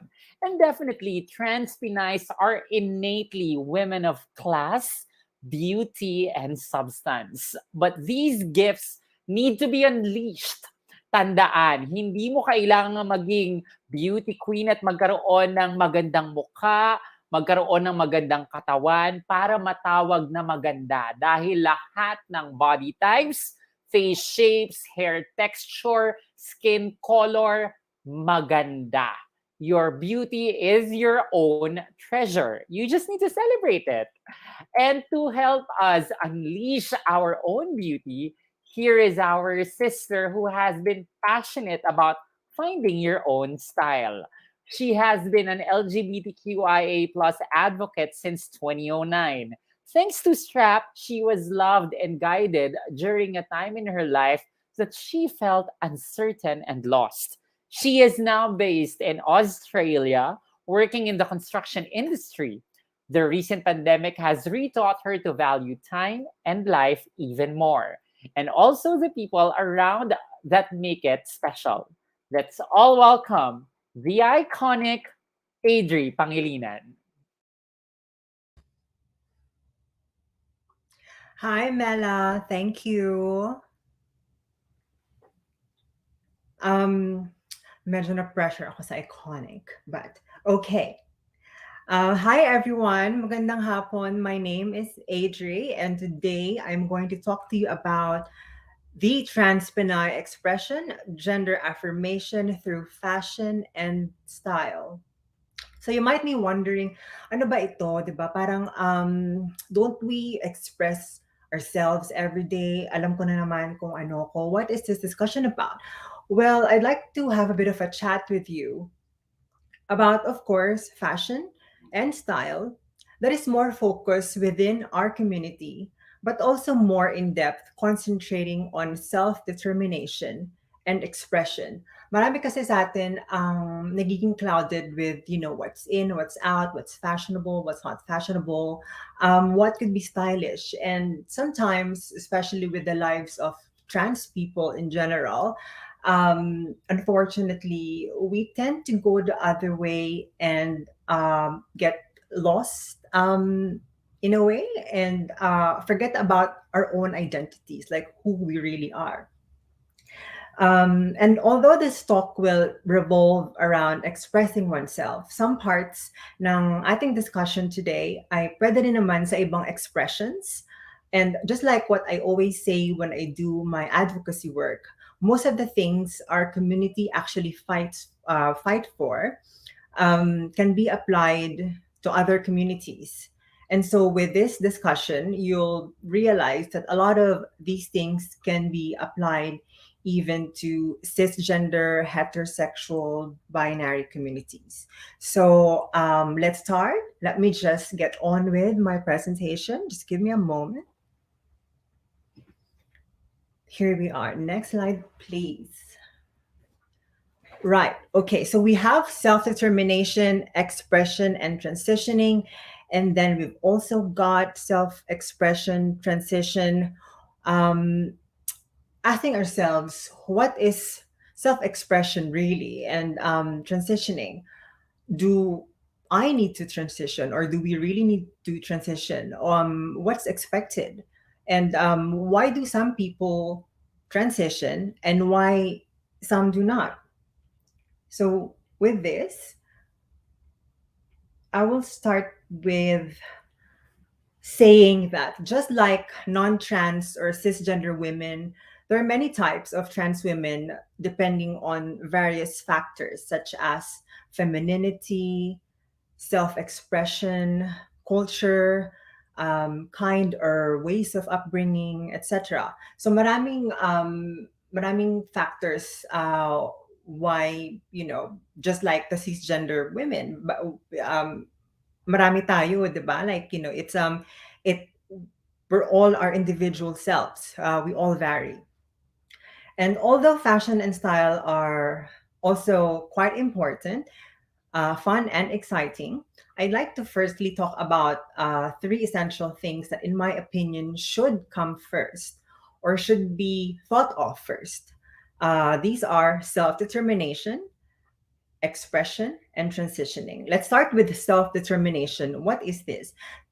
This is, by definition, the state or process by which a person takes ownership and control of his, her, their life. So, from the word itself, determination, our determination of our own selves, not determined by other people, not by your parents or your teacher, friends, whatever, not also influenced by these people, but rather just ourselves. Like when we stop and think about it, um, how do we define ourselves? Tayo.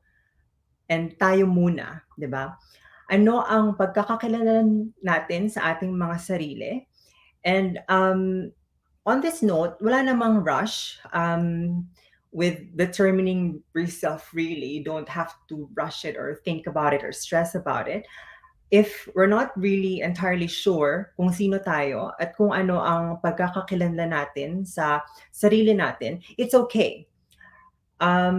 We can take our time and just discover ourselves. Next one is expression. This one naman comes by the time we know or we're quite sure of ourselves. When we know who we are, then we can truly express ourselves through feelings, ideas, thoughts, and of course, fashion and style. There are different various expressions, and there are really no rules or guidelines on this. We are our own boss. The last one in transition. And this is really interesting, especially our listeners or viewers from the Philippines, because when we hear about transition, especially in the Philippines, di ba, we usually assume that this is all physical. Especially with transpinay, we always associate transition with hormones or surgeries, but usually we forget what is really the most important, which is the mental or the psychological transition. This is the base and the core of a trans person's transitioning. We'll discuss this more later on. Now, some people would assume that all trans people will transition, but the thing is, many don't. There are many reasons behind this. It could be personal reasons, health, or medical, but not transitioning does not change anything about their gender identity. They are still who they truly are. Next slide, please. Transitioning. How do we transition? Transitioning has mainly two types, but I have included a third one that I found in some resources that I think it's quite helpful. And this is, as I've mentioned, mental transitioning. And it usually starts with um, deeper self discovery. The two main types are medical transitioning and social transitioning. With mental transitioning, it's, as I've said, starts with your self discovery. It's something that ignites, or some people would say it a calling or just self realization. Medical or physical transitioning is the one where we actually see her see a doctor, an endocrinologist. We take hormones, we go through physical changes, surgeries, cosmetic treatments, procedures, and even speech therapy. Speech therapy is when we practice our voices to have more on the feminine um, tone. Social transitioning. So this is changing of legal documents. Unfortunately, that is, I would say, non-existent still in the Philippines. Unfortunately, crossing fingers that it will eventually soon. So changing names. This is also when we explain to our family, friends, and workplace our cases and just trying to orient them um, with our situation. Now, here are some important tips I can share that I have learned through STRAP. Um, so, proceed at your own pace. No rush. Each of us has her own journey to go through. Wag nating madaliin, you know. I have heard a lot of stories where um, you know, a girl realized na, okay, babae ako, 'di ba? And then asking friends, ano ba yung hormones na gamit mo, 'di ba? Like, and tapos bibili ka rin ng same hormones as you'll take them, and then forgetting or forgetting enjoying the whole process. So you just have to take your time and just breathe and just don't rush. Second is very important, which is seeking medical guidance for physical transitioning. Health comes first, and the first step of this is seeing an endocrinologist so that you can check the hormones you have and what are the safest medicines or route for your medical transitioning. Do not be afraid to seek help or seek pieces of advice from other transpinites.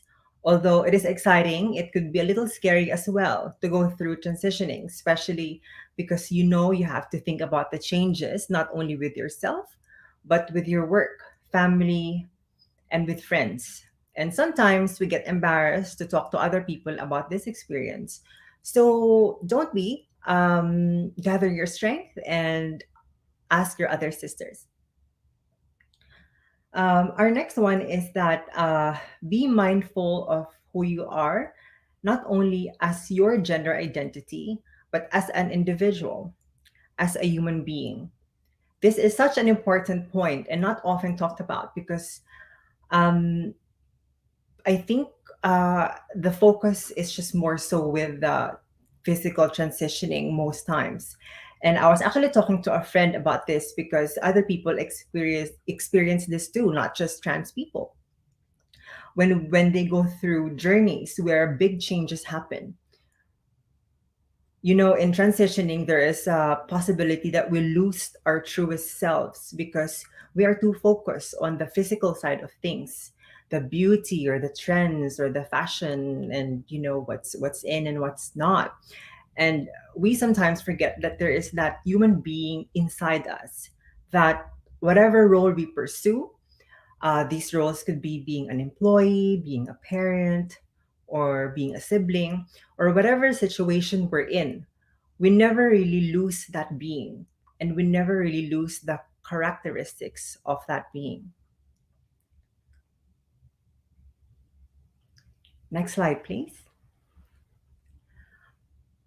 Feminization without surgery. So this is quite interesting because um, this is mainly for those obviously who express themselves as feminine, and in this part of the part of the talk, we're also going to be talking about uh, feminization that are applicable to whoever really that express themselves as such. So makeup. We have to study the shape of the face, pay attention to your goals, your objectives. Like, what is my current uh, face shape, and what is what is there to achieve? What's my goal with this? Do you want to appear slimmer?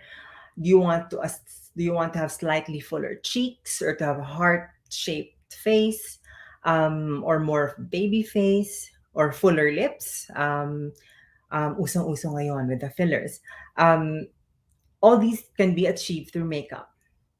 Hair. For many trans women, I would say that one of the biggest issue could be the hairline.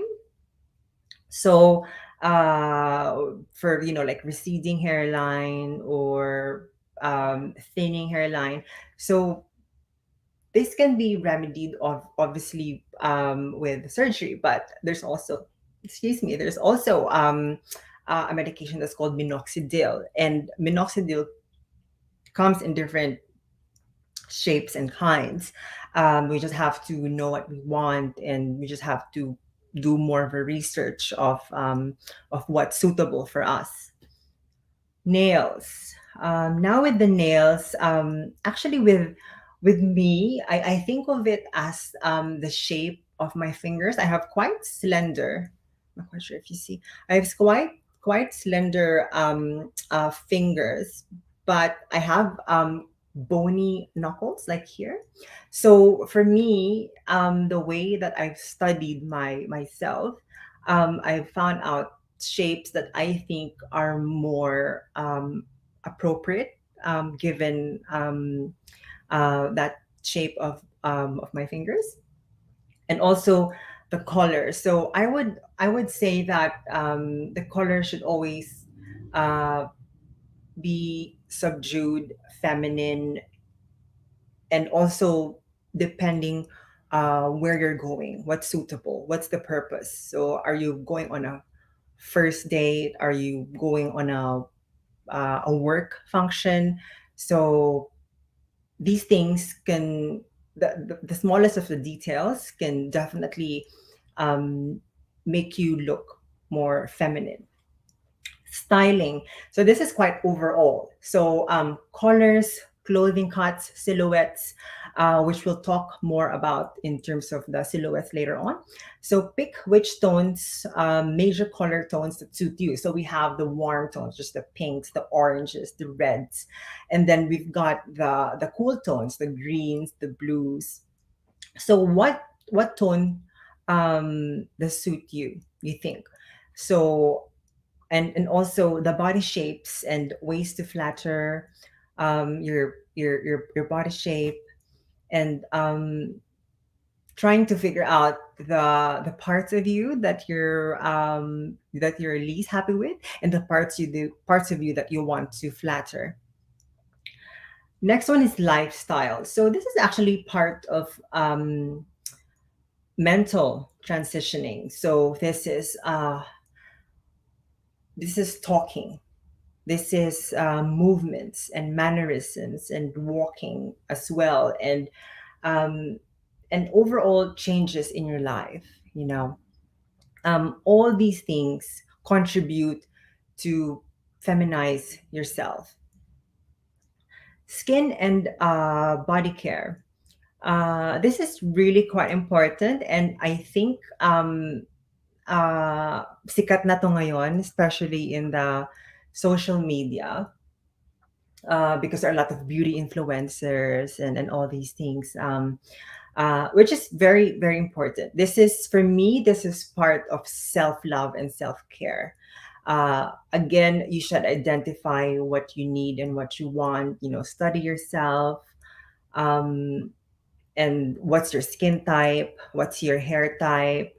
Uh, do you want to, I know in the Philippines uso yung pagkapaputi, 'di ba? So what parts of your body na tingin mo gusto mong i-whiten, or like these things can definitely contribute. And the next one is undergarments, choosing the right bra and underwear. We have also padded underwear. So we use like for the chest, we have the fillets. People call it sometimes fillets, like those silicone fillers. And then you've got the padded underwear if you have like a fuller bum or fuller hips. So these things can definitely help. All right. Our next one is how to style yourself. Next slide, please. So these are just like simple pointers on how to style yourself. So first of all, know your style. Um, so like for me, what's my style? Am I bohemian, edgy, androgynous, preppy? So there are many kinds. So pwede rin shabby chic, 'di ba? Country, pwede rin naman. So this is quite important because this will serve as your guide whenever you're shopping for clothes or makeup, or shopping for shoes or anything really. If you are aware of your style and what suits you, you'll have a more established fashion and style identity. And as I've said, styles can be from any form, like bohemian, preppy. It can also be super chill and casual. And then next one is study your body. So what I mentioned before with, like, for example, my nails and my hands, and you know, have a look at yourself in the mirror and just try to study your body. And believe me, a lot of the girls are scared to do this, but believe me, it's a part of self discovery. Marami kayong matututunan if you actually, like, if you just take a time and study yourself in the mirror, um, and just like, okay, like, this is the shape of my this part of my body. Okay, this is how my skin look in different lighting, and all these things. And what do I think parts of my body that I think I'd like to flaunt more? What parts are I'm quite least happy with? And dare to ask yourself as well, why? If you saw like a flaw in your body, like, why? Sometimes we'll think about it, and then ma-realize natin na parang okay naman pala, parang lahat naman ng tao may ganito, parang hindi naman siya extraordinary. I think it's okay. I think I'm okay with this. I'm happy, I'm okay with this. um So really, you can love yourself, but the reality is, in most cases, there will be things that we don't want to particularly flaunt, and as I said, that's okay. Dealing with insecurities, this is a tough one. As I've said, iba-iba tayo, and we have our own atake in terms of this um, uh, very tricky situation. But I always tell my friends that although it's good to be aware of these things and ideally accept them, try not to stress on these things and just focus on the things that um, focus on the things that can strengthen or empower you. And our next one is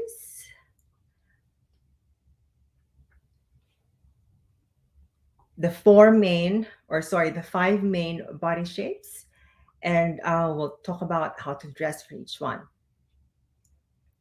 Next slide, please. So, main body shapes and how to dress for one. These are actually uh, more. So, I'm showing you 5, but there are actually more. But we'll focus on these main ones. But the general rule is to find balance and to try to identify your goal with your outfit and your style. So obviously, when you have already identified, let's say, okay, my style is actually bohemian. So I love vibrant colors. I love prints. I love indigenous prints, and I love tribal inspired accessories and all these things. But what is the purpose of your outfit, right? So where are you going, and what are you doing? So that's one. And then from here you can apply the concept of flaunting or not flaunting, and the things about you or parts of you that you're least happy with. We'll talk first on the triangle shape. So this shape is bottom heavy. So most of the time, this is the shape that you don't want to actually really flaunt your second bottom half. So uh, sa mga bigger girls, sometimes it's like the bigger hips and all that. So if you're normally, people would say that probably wear less um, um, fitting skirts, more wear like an A line or a flowy, to not really make it bigger even more. And then the next one is the inverted triangle shape. So this one, as you can see in the image, medyo broad yung shoulders, and it's quite boxy, the shoulders. So and this is quite common in the transpinay community.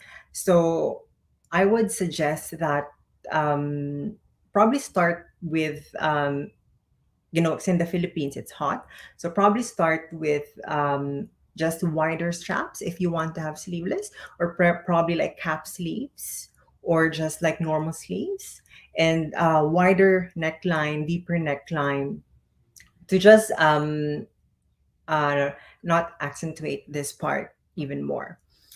Next one, we have the rectangle shape. So this one is also known as the athletic. So you can see in the image that the girl has less of a shape, and it seems like her shoulders and her hips are kind of in the same measurements. So with this one, try to have deeper necklines as well, and try to cinch your waist more. So wear belts, high waisted pants, high waisted skirts. Um, uh, the wider straps would help as well.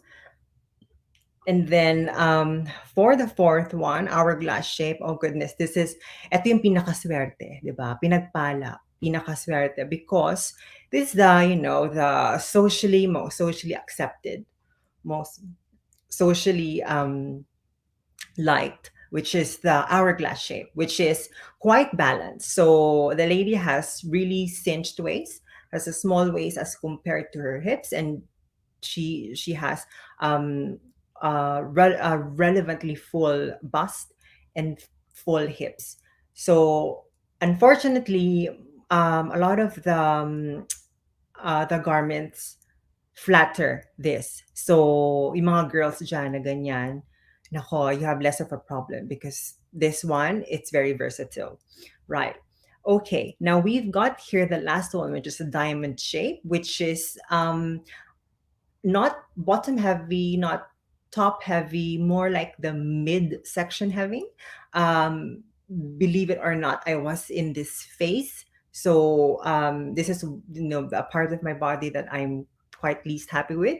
So I always wear high waisted pants, high waisted skirts.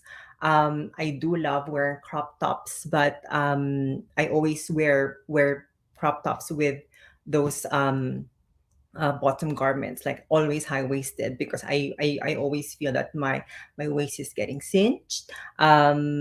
Body shapers are your best friend as well. So we have Spanx, and I believe Triumph in the Philippines, the brand, have body shapes as well. The girls can verify that, but yes, so that's a diamond shape there. Next slide, please. Now, with this one, very tricky. I haven't been in the Philippines for the longest time, but I have consulted some of my sisters. So basically, I will make this quite short. Where to shop for clothes, underwear, bras, footwear, these things.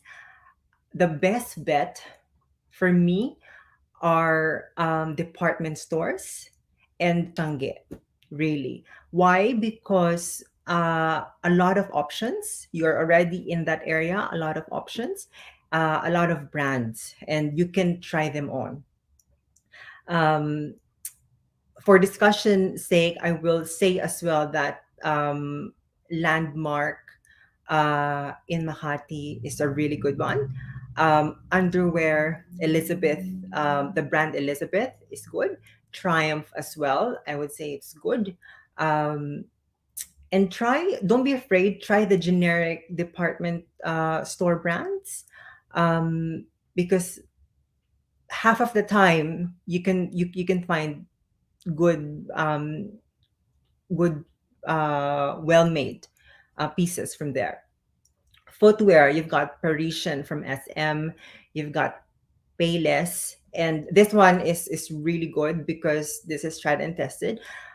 For us trans women who have got on a bigger feet, I'm a size 9 to 10, so I would consider that big, especially in the Philippines. It's very, very, very worth it to go to Marikina, and especially if you have budget, and try to get made to order once. They're very good investment, and you will use them for many many years. They're very very robust and sturdy, and you will be and quite comfortable as well. And you'll really benefit from that. And also, I forgot the the location or the place that you can also venture out, but I think I would say it's a little harder is ukay-ukay or thrift stores. Yeah, marami sa Manila. Medyo mas mahirap lang, medyo challenging because it's uh it's like treasure chest, parang naghahanap ng treasure, but it's really really worth it. Next slide, please. Now let's go to a very interesting and I would say controversial topic, which is talking, diba? So there are many ways to go about this. And before I actually say anything, let me just say that it's not mandatory. If it depends on your comfort and your preference, you don't have to do it, right? So, dun sa mga gustong gawin yung talking, there are many ways to go about this.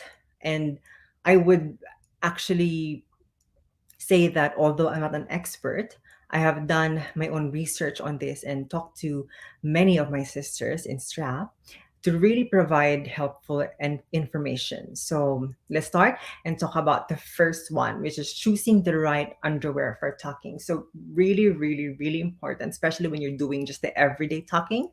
So ano ba yung dapat na shape for underwear? So usually find, di ba, it's shaped like this.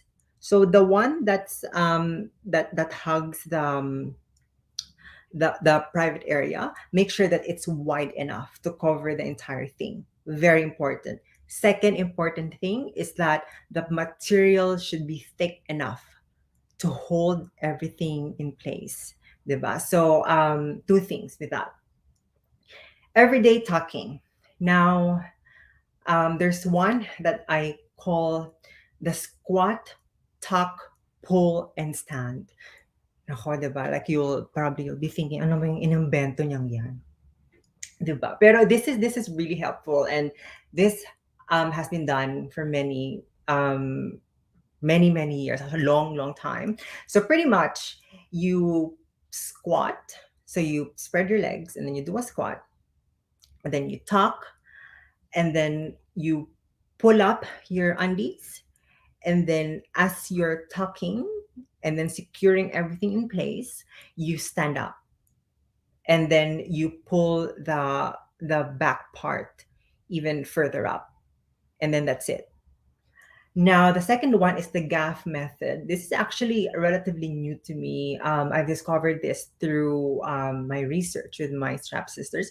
So there is uh, an underwear that has the shape of the cisgender female genitalia, and apparently I have not tried this myself, but apparently it you there is not really much talking needed because it mimics the shape of that um, genitalia, right? I'll show photos of it in a moment.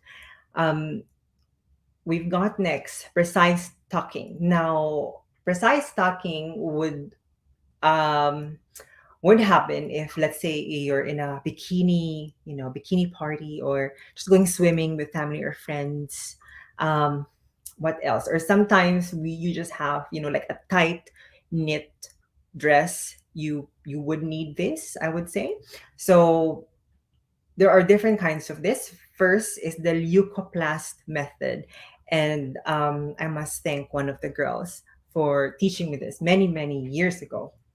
So leucoplast, the medical tape that's pretty thick and skin tone color.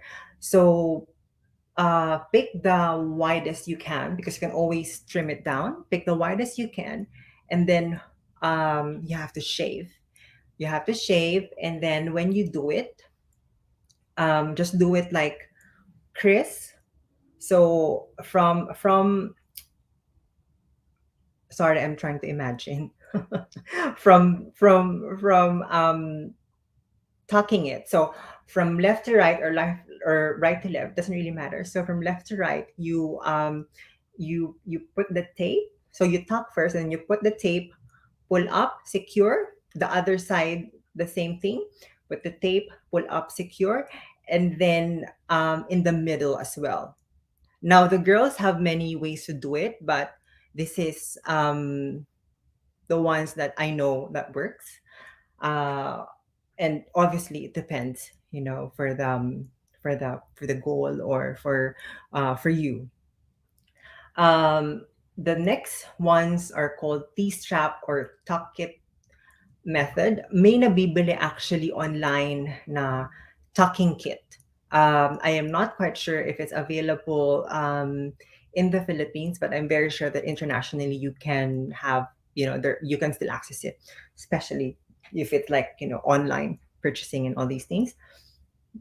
And I will show this to you as well later on. But pretty much it's very similar with the leucoplast method. It's just that it's more easy to use because the shape is already pre-cut, and it's wide enough and it's thicker and all these things. So pretty much it's a medical grade tape, but really made for tucking. Now we'll go quite medical on these next ones. Tucking via pelvic opening. So I'm no doctor. I think you can probably tell, but we have openings on the lower part of our pelvis. So you use that space to pretty much hide the I will call the two babies that you've got down there. So you hide it there, you tuck it there, and then the main baby just go on the middle. So this is actually, and I don't actually want to discuss this further, only because it's quite medical, and again, it varies, depending on your body. But basically, that's an option that you can do as well for a more precise tucking. The last one is the what's called the Japanese tucking. Is the and it's called medically hiding it via the inguinal canals. So I will show as well. Next slide, please. So this is the gaff, everyone. So as you can tell on the center of the underwear, so may shape siya, no, ng pang cisgender um, female genitalia. So apparently you will just have to like lightly tuck it, and because it mimics that shape, hindi ka na mahihirapan. Like if you're wearing, let's say, usong-uso ngayon yung athleisure wear, yung pang gym and stuff, apparently hindi mo na kailangan, right? Next slide, please. This is the tuck kit method I was telling you about earlier. So as you can see, yung shape niya, it's really, really wide, and it goes a little bit narrow and then wide again. Oh, sorry, it just goes narrow and then that's it. Ano pala yon? Like parang peeling tape. So this is like kits that you can purchase. I actually went to a photo shoot recently, and and some of the girls tried this, and it's really, really good. Next slide, please. This one, again, it's quite medical. This is the Japanese one, and you've got to pretty much research on your own, because it's because one body is different from another, so you have to just really try it out and just do more of a research so that you can do it safely on you. But pretty much there are ingenuinal canals, spaces in that area as well down below, that are used for hiding or tucking the privates. Next slide, please. Now, gender affirming fashion tips for transpinay. So it could be feminine, non binary, gender neutral, trans feminine. So I will be repeating myself here because I think this is really, really, really important. Know your style. Yes, again. So this is really a good one because this is your guide. This is your guide when you're shopping. This is your guide when you're looking for a new handbag, anything about fashion and style. This is your pretty much your identity. And then feel free to have inspirations, pegs or aspirations, diba? Like growing up, um, sino ba yung parang iniidolo natin or parang role models natin while growing up? You know, mine is my own mother, and she's very, I would say, quite stylish and fashionable, and I've always loved spending time with her when it comes to fashion. So for me, it's her.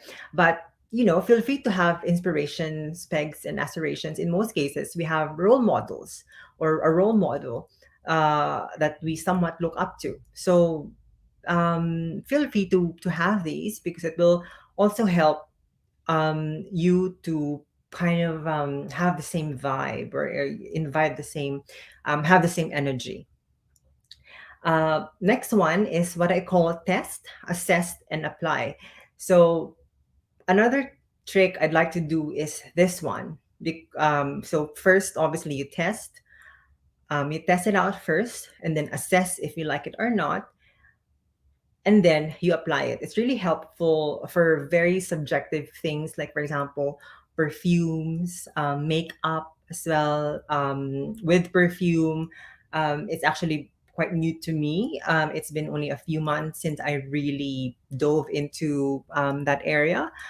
What I do is that I go to department stores and test it out on my skin because our skin reacts differently to different perfumes, and we have to find something that would that is has a very good performance, concentration, and that our skin will react really well. I'm quite acidic, as you know, as you'd say, and so I cannot really have citrusy tones when it comes to perfume kasi parang medyo maasim ang after smell. The next one is maintain. There will be things that you will discover that will always work for you. You know, the perfect shade of pink, the perfect shade of red rouge, the perfect shade of nail color. So when you discover these things, take a note and maintain. The next one is the topic on passability. I would say that passability or being stealth or being passable, or diba in the Philippines, you call it, diba, like vavaihan, diba, yung pinaka-soft talaga, kailangan sobrang soft ka talaga na trans Pinay. I don't think that should be the goal. I think the goal is to really finding your genuine self and being true to yourself and having your own identity. If that's what you also want, there's nothing wrong with that, but that will come naturally, organically after. Next one is be open. Be open to new things, opportunities, and don't just limit yourself in a box, but rather consider that there is no box. There are no limits. You know, you can pick anything, you can do anything. And lastly, remember that we evolve and so do our personal styles. Next slide, please. And I believe it's my last one. So I'll share with you a few extra fashionable and timeless tips of empowerment from me, Adri. So the first one is very personal to me because I had living in a different country from the Philippines. I have had to learn the hard way. on this. So this is quite personal, which is establish a good and solid relationship with yourself. And when I say that, it's enjoying your own company. It's self love. It's when you gift yourself. When you take good care of yourself. And that's really connected with the next one, which is loving yourself. It sounds super cliche, I know. It sounds overused, but uh, kasi 'di ba, like marami sa atin when it comes to, being trying to be positive and whatnot. That's fine, just love yourself. Okay lang yan, just love yourself. We always hear it, but what it is exactly, and I think again, it's really connected to having and establishing a good and solid relationship with yourself. We will experience a lot of things when it comes to expression and when it comes to presenting ourselves to the world. But when we have a good, solid relationship with ourselves and that we love ourselves, that love is unconditional. 'Di ba? Ma-reject man tayo ng maraming tao, and unfortunately, this happens as well with friends, family, and workmates. If we have that relationship with ourselves, we can take it. We can deal with it. The third one is be a good observant. What is happening around me? What are people wearing? 'Di ba? Ano bang sikat? And also, when you think about that, also think about applicable ba yan sa akin? Can I actually apply this to my lifestyle or to can I actually wear it as well? Maganda bang tingnan sa akin? 'Di ba? You have to be an observant. So just try to be aware of what's happening around you visually, what you hear, what you feel as well.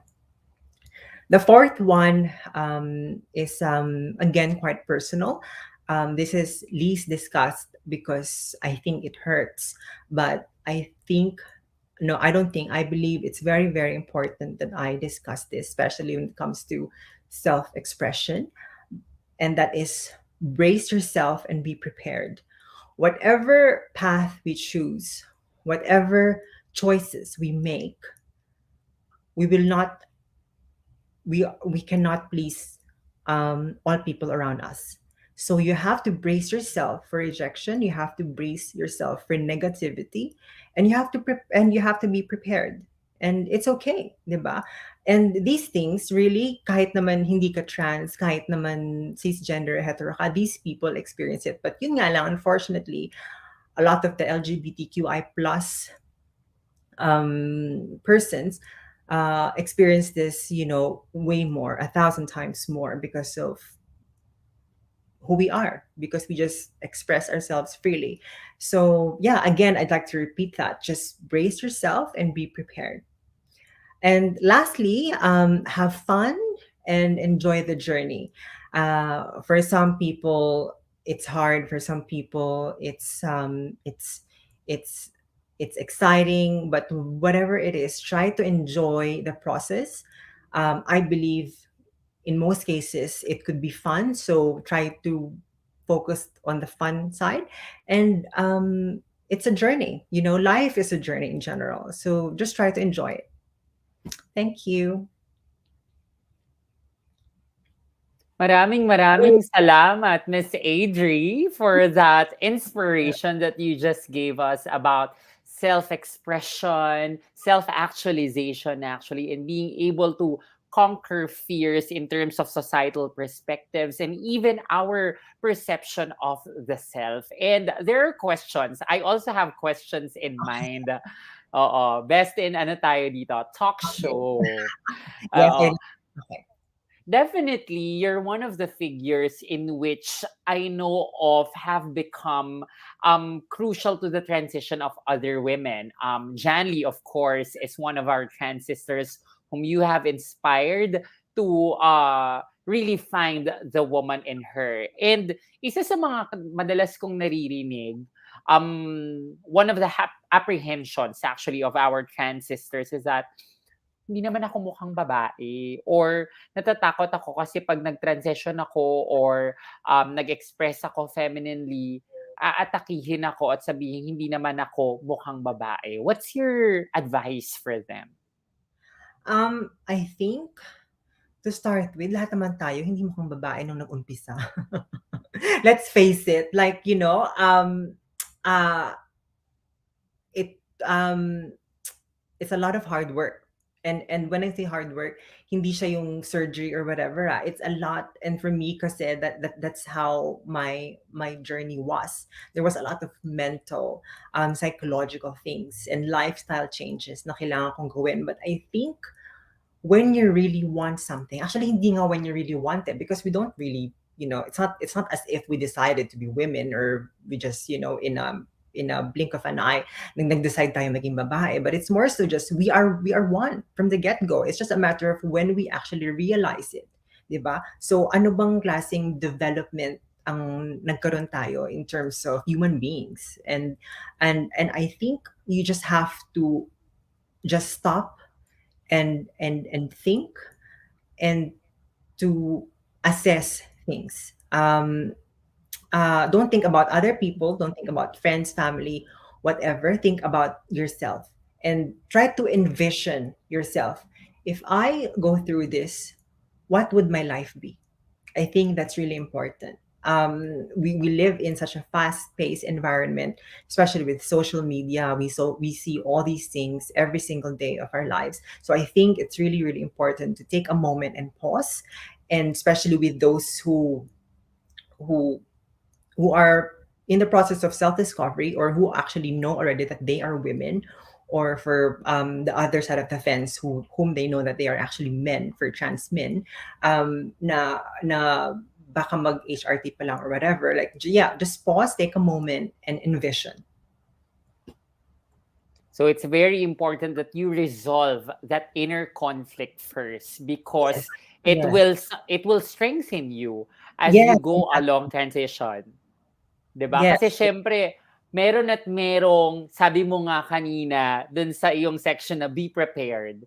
There will definitely be people who won't be pleased and who won't like you at the outset, 'di ba? Yes, yes. And I'd like to, I know, I'd like to add, and I'd like to quote, not to put shade on these, trans sisters, but we always have this expression in the Philippines na kari lang yan sis, kari lang yan sis, laban lang, and all the, but we always have those. But what do those words really mean, 'di ba? Kasi I think that could be dangerous, because that could lead to toxic positivity, which we can discuss obviously, another time. But it's for me, it's dangerous in a way na you're not facing the danger, you're not acknowledging the danger, and therefore you're not prepared. But if you know of it, if you know that it could happen, 'di ba? Ako in the Philippines, alam ko na na paglabas ka ba ng bahay, madi-discriminate ba ako ng mga tricycle drivers sa TODA, 'di ba? 'Di ba? So, ina-anticipate ko na siya. How will I react? 'Di ba? I have to do it, because I have to take care of myself. Mhm. So there's preparation involved, Yes. 'di ba? Na mentally prepared, emotionally prepared, and it is in the preparation that allows you to actually uncover the bravery and courage that you actually have. But of course, sinasabi mo nga rin na parang there will be moments na maaapektuhan at maaapektuhan tayo ng sasabihin ng iba. From Yes. ang pangit ng suot mo, o hindi maganda yung shade ng foundation mo, ang baduy naman ng sense of fashion mo. Ano ang masasabi mo dito sa mga trans sisters natin who are still resolving themselves in dealing with such statements? I think you just have to remind yourself that it's okay, 'di ba? You have to calm yourself, 'di ba? Kailangan mong huminga. Ika nga, 'di ba? Kailangan huminga, and just say to yourself na it's okay. Na it's just pretty much the same concept with other people. When other people, or a lot of people, make mistakes, but we all make mistakes. Sometimes pick the wrong color of a dress on us, and oh my gosh, it looks so bad on that lighting, diba? Or the bigger things na, oh, I dated this person, and I think he or she is not right in my life, and these things. I think um be brave, and when it happens, tell yourself it's okay. And then when you accept, kasi kapag natanggap mo na siya, and when you acknowledge it, then you can reassess, okay, what's my next move, ano nang gagawin, di ba? Kasi yun yung ano yun yung I think it's a bit hard to deal with. And sometimes, don't get me wrong, I still have those moments na parang I don't know what to do, but I just pause for a moment and try to acknowledge what's already happened, and then reassess, re-strategize. It's okay because we are a work in progress. And when we assess, reflect, and re strategize, we become better. And the more we become better, the more we become confident ourselves. Yes, correct. Para naman sa mga nagtatanong, hindi ko pa alam yung style ko. How do I find my own style? Saan ako magsisimula? Hahanap ba ako ng pegs? Isusuot ko ba sila para makita ko kung bagay sa akin? Yes, I know. I think just go back to that know your style pointers. Wait lang ha. Kasi there. How to style, because you just have to study your body. You just have to, kasi this is also self-discovery. This is also knowing more about yourself, diba? Kasi sometimes, especially if you're just about to transition or undergoing transition, parang ayaw mong tanan yung sarili mo sa, I mean, especially kapag, kapag nakahubad ka, you're naked. Parang, diba, hindi mo bet. But it's okay. Hindi mo naman kailangan maging ganon. You can just, wear underwear. But it's studying your body and try to uncover your way to deal with your insecurities. And very important, I would say, is to do that testing out first. Mhm. So just test it out first, and then take it from there. Don't be afraid if you think, ay, parang gusto ko yung dress na to. I think this look will suit me. I think these pair of shoes will look good on me. Yeah, just try it out first. That's the best way. And there's no harm in trying. That's Diba? Sabi mo nga kanina, we are evolving and so does our style. So Yeah. it's true, Yeah. diba? We are always evolving and constantly evolving every single day. Napag-usapan natin ng talking kanina, merong ibang mga tao na nagsasabing ang unhygienic niya kasi. So, ano yung mga best practices to maintain hygiene while you're talking? I think when you say hygiene, eto ba yung, because it could be hot down there, yun ba yun? Yes, Yes. oo. So ang alam kong well and proven is to wet wipes. Just have and maintain a good hygiene in terms of taking care of yourself down there. So using wet wipes, or even sa mga restrooms in the Philippines, you've got the paper towels or the tissue. You can just moisten them with just water and just pat on the privates, and it should be okay. And also pala, this is very important. Hindi mo naman kailangan magtak sa gabi. So, let the babies breathe, diba?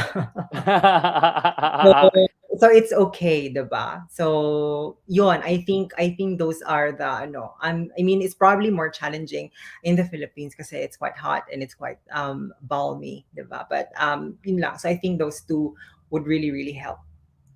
Okay, so tandaan, kaibigan ng wet wipes, at pangalawa, let it breathe at night. Yes. Okay, final question for you, Miss Adri. This is a beauty queen question that requires you to just complete the statement. Okay. Maganda ako dahil? Maganda ako dahil ako ay ako. That's it. Maganda. Thank you so much. Ikaw ay ikaw, kaya ikaw ay maganda. That's it for our session on self-expression. And the iconic Adri Pangilinan has just equipped us with confidence and crucial lessons on how to love ourselves even more. Maraming salamat, Adri. Thank you. Salamat. Ingat. And I learned a lot about finding not just our style, but also the innate confidence that is there. Kasi for sure, marami sa atin ang nag-aalinlangan, how will I be able to stand in a crowd with just completely taking in the things that I want the world to see, and may the world see a beautiful person, a valuable woman, a woman of substance, and a woman who's really, really talented. At mahirap kapag ang mundo ay mapanghusga. But definitely, it all begins with the decision to own your strengths, your weaknesses, the things that you have, the things that you don't have, and the things that you can become. Because again, sabi nga ni Adri, we are constantly evolving. So I hope marami sa atin ang natuto this afternoon. So again, find whatever fits you. At ito na ang I think mahalagang bahagi rin ng ating session this afternoon. Halos lahat sa atin ay ibig magmahal at syempre ibig mahalin. Pero para sa ilan sa atin, tila napakailap ng pag-ibig. Dahilan para malungkot at malugmok ang iba sa atin. Minsan may mga nagtatanong, anong mali sa akin? Pangit ba ako? Hindi ba ako kamahal-mahal? Mahirap daw para sa mga transpinay ang umibig. But is romance really a once-in-a-lifetime experience or once-in-a-blue moon moment? Can we cultivate and experience love and dating? And how can we assure ourselves na kamahal-mahal tayo? Well, let's listen to our dating experts. First up is the lovely Miss Maki Bingoyon. Born and raised in Cebu City, Maki is a renowned beauty queen, trans rights activist, businesswoman, and a proud trans woman herself. She is a co-founder and COO of mytransgenderdate.com, the number one international dating site for trans women, which also employs mostly trans women inside and outside of the Philippines. Thanks to her 8 years of experience managing my transgender date, she's become an expert in transgender online dating and works actively every single day to create a safe online space where trans women can meet men who like them, form beautiful love relationships, and friendships. She's an active woman who loves to be physically fit and loves to bike, run, and swim. And she believes being a proud trans woman is important for her to see her privileges as a responsibility to be visible, a responsibility that she humbly partakes in raising awareness regarding LGBTQ plus rights and especially transgender issues that affect our community. Alongside her is the femme fatale, Veronica Litton. She is a writer, cat mom, and absolute nerd based in Manila. She is the co-founder of the Manila Wrestling Federation. In addition to that, she proudly serves STRAP as a member for our Education and Research Committee. She is, by her own definition, a loud and proud sapphic trans woman, as evident by her recent fictional work, Netflix and No Chill, and Can't Hardly Wait, which showcases trans lesbian narratives. Trans be nice. Let's talk about love and relationships with our Queen Maki and femme fatale Veronica. Ladies,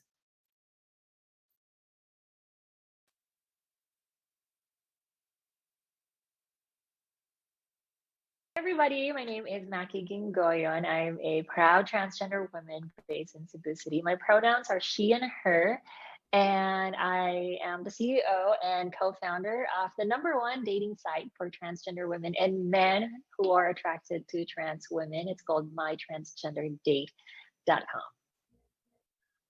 Hi, my name's Veronica Litton. My pronouns are she and her, and I am a queer and sapphic trans woman. I am an incredibly sapphic trans woman, and I am a writer. Hi, V. Nice to meet you. Likewise, Mackie. Nice to meet you. This is a very short presentation. All the data are from our site. Very short information that is relevant to transpinay matters of heart, transpinay matters of the heart, dating, love, and safe sex. So this is the Transpinay Summit. Quick information of mytransgenderdate.com, our site. We are the leading dating platform for transgender women and trans-oriented men looking for love. So basically, we created this when we were a couple together with my partner, French partner, Cyril Mazur, and we focus more on the straight dating site scene. The site is available in 11 languages with members in 190 countries. We value high standards with the help of 24/7 moderation, and most of our team, members of our team, are trans women. So I'm very proud of that. Also, here in My Transgender Date, we break stereotypes, normalize transgender relationships. Founded the site back in 2013. So as a dating site, we have a lot of members from all over the world. As you can see, we're so big, and we also have a lot of members from the Philippines. And if you come to think of it, we could actually collect data and information and present statistics and accurate facts that are relevant to transpinay dating. So here's one of the data that I wanted to show to you. The ratio of men for each trans woman. If you can see on the chart, we categorize it per location. I wanted to highlight the global scene of the percentage of men for each trans woman. There are actually 5 men for each trans woman. And in Europe, there are 13 men for each trans woman. And in the US, there are 12 men for each trans woman. And in Canada, there are 11 men for each trans woman. And even in Latin America, there are 6 men for each trans woman. We brought this up because personally, in my experience, I have been in a situation where I would be like, there are no men, or there are only few trans-oriented men, or there are only few men who are attracted to trans women. When hormones kicked in, you always just wanted to be, no, there's no man for me. No, there will be nobody will be attracted to a trans woman. So apparently, with all this data that we have on our dating site, I can confidently say that I have more men to choose from. There's just a lot of fishes in the sea. But if you're going to look at Southeast Asia, in Thailand, there is fairly equal distribution. There's like 1 man for each trans woman. However, for our transpinays here in the Philippines, if you are only searching for men in the Philippines, there's really low percentage of men who are attracted to trans women. In fact, our data say for 8 trans women, there is like only 1 man. So if you're a transpinay searching strictly within the local scene, I think you really have less chance of finding a man. People aren't as aware about trans lesbians or queer trans women as they should be. So I think because of those things, the data and the statistics on it are still pretty low. I could be wrong there. But in my personal experience, the places where we flourish the most are usually online. So it's either in Facebook communities, Discord servers, even in different dating apps where we have a chance to sort of get past all the pleasantries at the beginning when you meet someone and just sort of be yourself. So in my experience, there is a lot of transgender lesbians and a lot of queer transgender women out there, and in a lot of cases, some of them either end up having girlfriends or some of them end up dating each other. You know It's what? pretty That's very true. I mean, sorry to cut you off, but yeah, cool. I think your assumption is kind of true. I back that up because, as what we have discussed earlier, we have been receiving messages of trans lesbians and trans bisexuals who are also looking for trans women and looking for cisgender women, and sadly, our site is not just ready for that yet. So I'm curious though. Mhm. Like I know that there are apps that are specifically for trans lesbians. I mean, Mhm. no, for lesbians in For general. lesbian. Okay, so when it comes to that, one of the apps that I use is called Her. So Her opened up a few years ago, initially as a dating app, primarily for cisgender lesbians and cisgender bisexual women or women who identify as queer or sapphic. Over time, Her has become insanely inclusive to support not only non-binary people, but transgender women and transgender men as well. So um, there are apps like Her that's super inclusive that really supports an entire, the entire spectrum of the community. Another app that's also become very inclusive is actually OkCupid. With a lot of users on OkCupid identifying as transgender, non-binary, two-spirit, questioning, who happen to either date other transgender, non-binary people or also date other queer, cisgender people as well. So there are options now for queer transgender women to find dates. Bumble is also surprisingly a very good place for queer transgender women to meet other queer women, whether they're transgender or cisgender. That's really great to know. So that means like there is really an opportunity for like everyone, regardless of sexual orientation. Mm. Like moving on, just a fun fact. So not all trans denies. I'm also curious about this. So I asked like, so how many trans denies are in the Philippines and how many trans denies are actually outside of the Philippines? And I am curious about it because in the global perspective, like there are more men outside of the Philippines who are attracted to trans women. But then if you are in the Philippines, there's just really low trans oriented men. And I found out that 3% of our who are transpinized are actually outside of the Philippines. So can you only imagine that these 3% are the lucky ones that they could actually date more men, like have the better opportunities to like even just have a drink. There's just good opportunity and chances for these transpinized since they are outside of the Philippines. Just fun fact. And probably it has something to do. I mean, probably it's the same as well with trans Pinay lesbians or bisexuals if they are outside of the Philippines. What do you think? In my experience, especially when I was first coming out, I didn't meet a lot of queer trans Pinays. Most of the queer transgender women or transgender lesbians that I met were mostly women I had met online in different Discord servers or different Facebook groups. And then over time, especially over the last couple of years with the pandemic, I have started to notice that different people that I know started to come out as transgender. So I think the pandemic actually gave transgender people, whether they're transgender women or transgender men or non binary, the chance to finally explore and come out of their shells.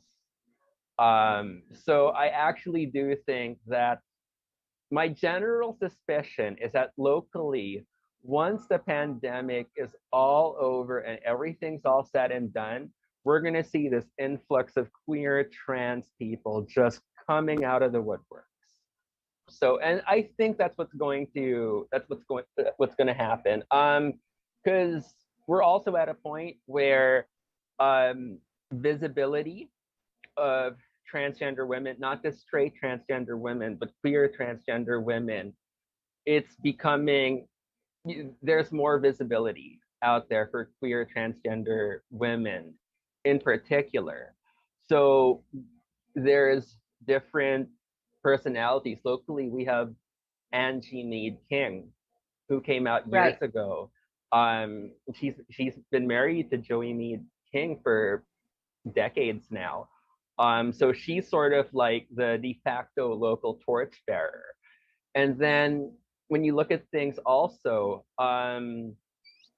TV shows like Sense8 and the L Word Yes. Generation Q feature queer trans women in prominent roles, particularly with Jamie Clayton, who is an absolute godsend. And then also you have the Wachowskis, who did Sense8. They also did The Matrix. They're both trans. They're making movies. They're producing TV shows. And when it comes to the digital sphere, on areas like YouTube, one of the most prominent personalities on there is Natalie Wynn, who runs the channel ContraPoints. And if I'm not mistaken, Natalie Wynn is actually one of the top earners on Patreon now because of the work that she does. And she's been featured by so many huge publications. So the awareness of queer trans women is starting to really improve over time. Glad you share that because visibility really plays a big role. The next data that I would like to share is the impact of gender reassignment surgery on your dating life. So I have like two charts here with me. On the left side, we categorize transpinays based on their status of gender reassignment surgery. You have the pre-op, non-op, and post-op. And if you can see that the pre-op and non-op are pretty much the ones that has takes the bigger percentage of the members. On the right side, we also have the preference, the numbers of the percentage of men based on their preference. Now, if we're going to compare the two, if you're a non-op transgender woman, basically there you do have chances that you will be able to meet your counterpart because you have like 93% of men who prefer non-op trans women. If you're a pre-op trans woman, meaning like based on the definition of our site, pre-op is that you're planning to undergo gender reassignment surgery, but not just yet. There is also a good number of men on our site who are looking for pre-op trans women. So you couldn't really find a reason not to find your match unless other reasons. But based on your status of gender reassignment surgery, you could really say that there is a good match of these numbers. Now, if you are a post-op transgender woman, which is a little bit concern for our trans sisters who are undergoing post-op and goes online dating scene because they have like probably have an idea that online dating scene is only for pre-op and non-op, but it doesn't really give much justice if you can't find a counterpart if you're a post-op, because on our data it shows that 61% of men are also interested with post-op. So regardless of the status of your gender reassignment surgery, you have a great chance of finding someone online. Do you think these things also matters in the trans, lesbian or queer transgender dating scene? From personal experience, I think with a lot of queer trans women, just by virtue of who we are and the scope of people we're typically attracted to, I'm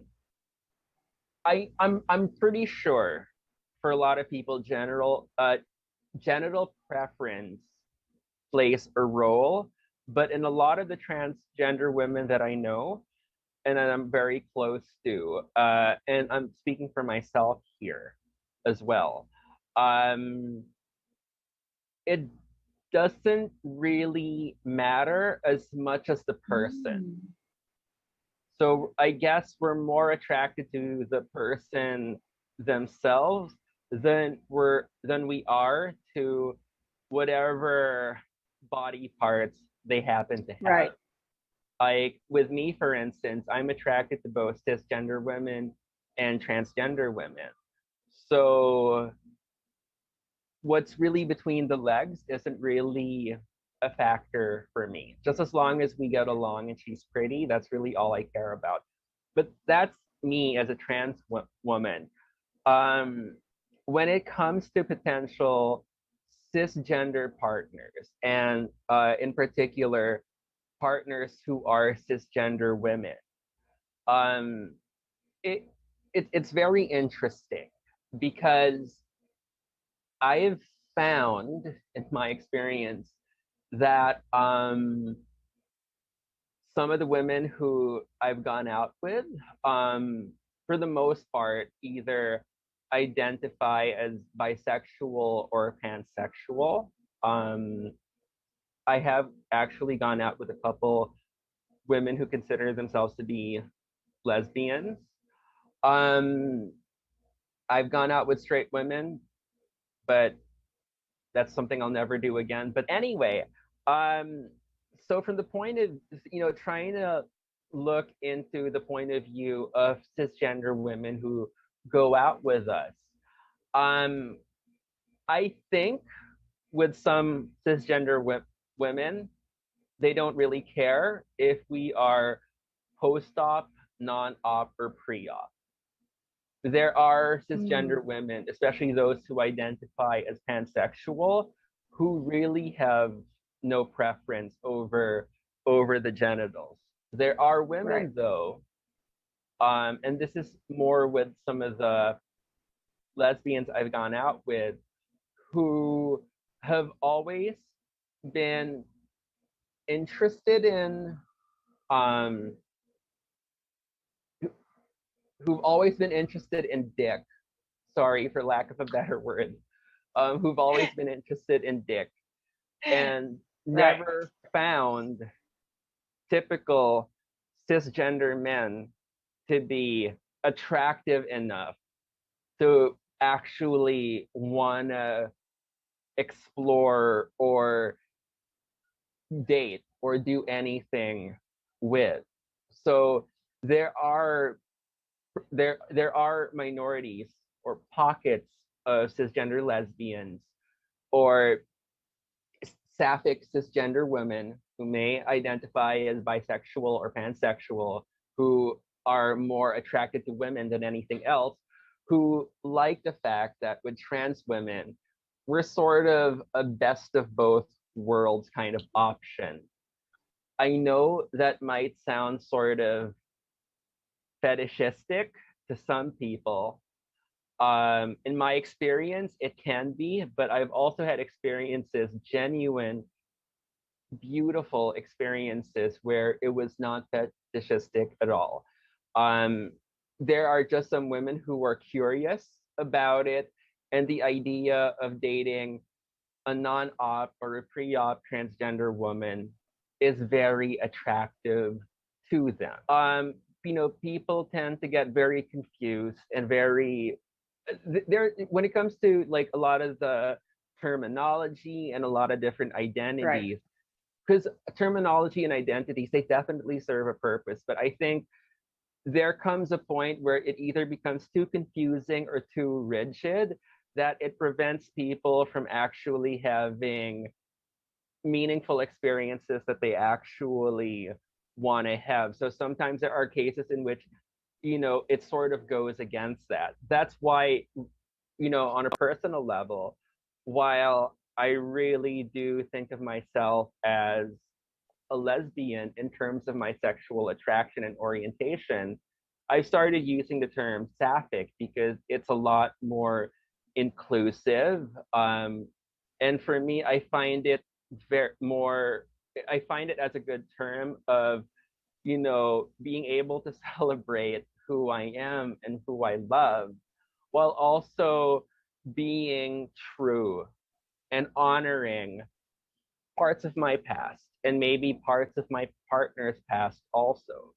Like when I'm in a relationship with a woman, we're both women. It doesn't, nothing changes in the dynamic. But if you put a label, if you hold on too tightly to a label, um, it might prevent you from being a little more open and a little happier in that aspect. I don't know. That's where my train of thought has been lately. Or if you're going to limit yourself based on your label, you won't be able to discover your true West self.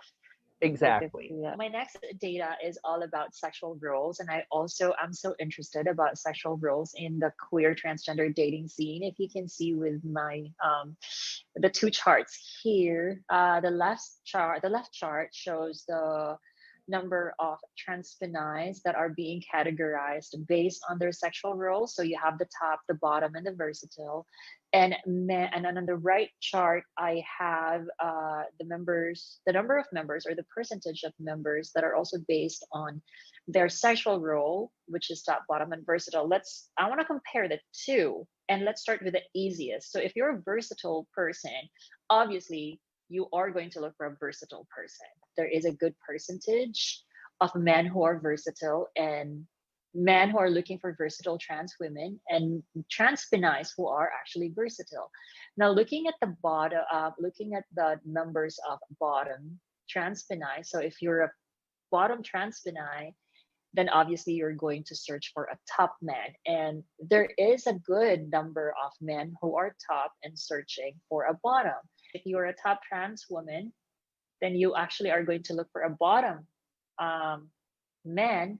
And there is actually a good number of men, like 8% of men on our side are bottom. So this is a good match.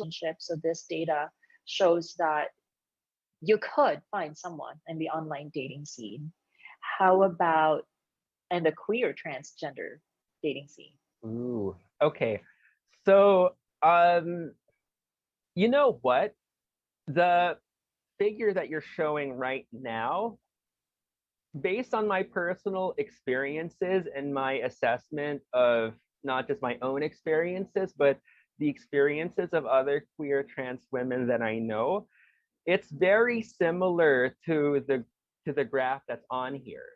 Because it seems like most of the transgender women I know are either versatile or are bottoms, with very few of us being tops. So it's actually interesting because I guess when it comes to our sexual expressions, that's something we all have in common. So in the queer transgender dating scene, you also have this sexual roles, and I find it very important to tackle about just to normalize that these things are part of relationship and dating. Absolutely. When it comes down to it, I think as trans women in general, regardless of what our sexual orientation is or where we are in the world, there is so much pressure on us to be absolute saints, or like these 1950s style Stepford wife ideas of what a woman is, that I think it actually interferes with the way we happen to express ourselves on so many different levels, especially on a sexual level also. There are so many different restrictions that I think ultimately play a role in the way we express ourselves sexually and to our partners as well. My experience, most of us are very versatile. There are a lot of bottoms out there, definitely, and very few tops. In my experience, I've found that if I'm with a cisgender woman, I tend to lean more on like the versatile bottom end of things in that aspect. Whereas with trans women, I tend to be more versatile top, where I guess I'm more I'm the one who's more in control of the situation. I'm more of the dominant. whereas with cisgender women, I'm more of a submissive. It's actually very fascinating. I'm still trying to figure out why. Well, it is fascinating for me that this data is based on a a straight transgender dating site. But then we kind of connect all these Mhm. informations, and it kind of reflect that regardless of sexual orientation, it is kind of the same Mhm. among all the dating scenes, and it's amazing. And all these data, we concluded, V, that sexual role and gender reassignment surgery have a no impact on the dating life of trans Pinays. However, geographical location has a huge impact on the dating life of trans Pinays, unfortunately. So, with the data that I had earlier, you can see that there is really low number of trans oriented men here in the Philippines. So, for you all ladies out there, for you trans sisters, go look for someone outside of the Philippines. So that is why we also concluded that international dating for those of us, or for those of our trans sisters who could afford and has the opportunity to go out of the country, then go for it. Or online dating is actually a great way to improve the dating life of trans Pinays. And of course, if you are into dating and if you wanted to try, you could check out mytransgenderdate.com. And can I just say this? The conclusion here you have Yes. for straight transgender women, it's the same exact thing for straight.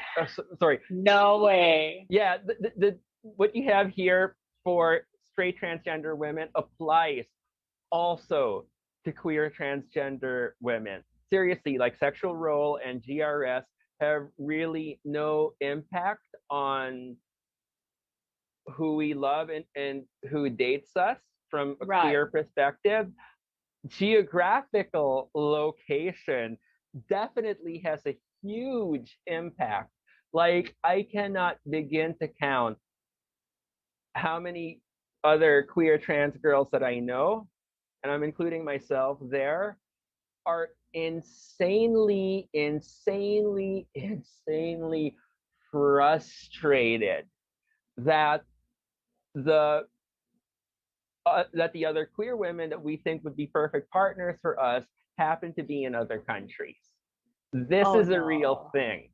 It is a real frustrating thing. Like, one of the most common memes that's shared among queer transgender women is basically this.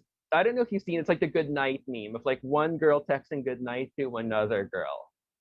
And it's girl A texting good night, girl B texting good night, and at the bottom of it, you see a map of the world and a plane going from one part of the world to another. So that's a real thing. And take it from me, I've had my moments where it's like, oh my God, you're beautiful. We're attracted to each other. We connect. We could make the best girlfriends ever, but you're in another country in a different time zone. We're both screwed, and Doom. we have to figure something out.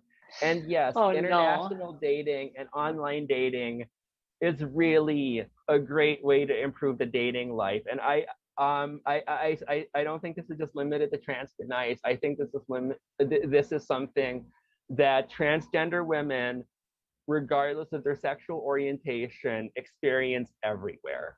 That's very true. Sadly, that trans Pinays, um, we have the most number of members in Philippines has the most number of members on our side, and it's just so sad that there are only few trans-oriented men in the Philippines, and it's so sad that you know like all of these part of when we talk about geographical location, we cannot skip the part where who's traveling who, or who's going to travel first. And sadly, most of our trans sisters don't just have the great economic opportunities to find Mhm. a job. And even us, I think we couldn't afford to go to the USA like in a snap of a finger. We have to save for like 2 years, 5 years, and it's just so difficult.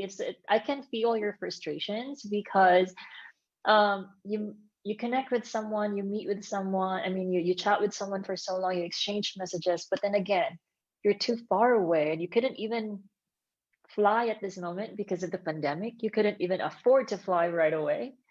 So yeah, it's a crazy world that we have. I wish cisgender people could realize how difficult it is for us. It's difficult for us to live our life. It's difficult for us to find love. And it's even difficult for us because the government hasn't even gave us any protection yet. So you see, I wish cisgender people could understand this. I wish they could too. And, I am very thankful for the cisgender people in my life who are open minded and who are understanding. But I also recognize that most cisgender people aren't, I don't want to say they aren't as open minded, but, and I know I'm saying this from a place of privilege because people in my life have accepted me. But I do think in a bigger standpoint, it's just one of those things that I think a lot of cisgender people, not the majority, but a lot of cisgender people just grew up under such intense and rigid structures that it's not necessarily that they're not open to it, but it's just going to take them a bit of a minute for everything to sort of click just Right. because of what they've been used to. I don't know. That's just my experience in dealing with people. I think that sounds true. I think we have similar experience. Like, we can't really. I'm not trying to blame the cisgender community, but they do have their fair share of struggles as well. And plus, they have to adjust and stuff like that. But I'm also speaking from privileged point of view where the people around me embrace me and Mhm. accept me and actually transition with me. I could only imagine for those who have the lack of knowledge on how to go through on this. It must be very difficult for them as well. But that's a good one. That's a good start to talk about it, trying to normalize this type of conversation and involving cisgender people in our Mhm. lives. That's really great. So now into the online dating 101. I think I'm so excited for this. I wanted to learn more about the dating 101 skills when it comes to queer transgender, because I think with straight transgender women, it's kind of pretty the same with other How so? dating scene. Like for example, I did two parts on my online dating 101. The first part is creating your best profile. Mhm. So if you want to have, if you wanted to look for a decent relationship or a serious relationship, I reckon you need to upload a decent photo. My second advice is to create a simple yet truthful description. I think this is very important in online dating scene. You really have to um, be honest of who you are. I Mhm. personally not a good writer. I'm so bad at it, so I hate creating descriptions. Um, Lucky you, because you have the gift of writing, so you could probably, sweep off all the girls with your profile description. But I think it's really important. And the third tip that I have for the girls is just follow the community guidelines. Like on our site, um, it's very we are very strict in implementing our community guidelines. So I think it's rule of the thumb. You don't want to get blocked, so don't do crazy things online if you want to look for a serious relationship.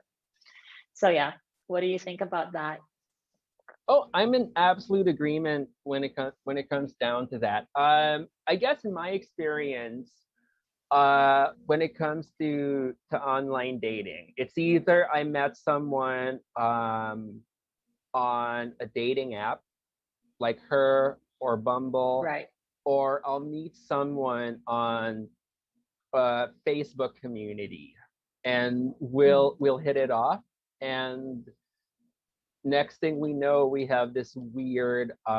This is mostly for like girls internationally, not locally, sadly, where we basically have this somewhat romantic, physically intimate relationship with each other without Right. having to call it anything or to see each other every day. It's just like one of those things where we just pop in and out of each other's lives. Yeah, that's really the best way I could explain that. Um, it's yeah, it most people would rather have a serious long-term relationship with someone who's near them. I think that's the ideal for everyone across the board. I believe so too. Yes. But with how things are with the pandemic, your accessibility to people who might be more open-minded than anything Right. else, um, it ends up creating these sort of, I don't want to call them strange, but these like new relationship dynamics where you form really intense and intimate bonds with other people in other parts of the world. And you see them all the time online. You talk to them for the most part on a regular basis. Sometimes you pop in and out of each other's lives, but you're always there. Yes. Um, it's a very new kind of relationship dynamic, but because you know that there are limitations with online dating, especially long distance online dating, and you're not naive to those limitations. You just sort of expect it for what it is, and you just appreciate it for what it is, and sort of allow yourself to sort of hold out hope with the notion that if your worlds ever actually collide offline, it could happen. But if it doesn't happen, it doesn't happen. It's definitely strange for sure.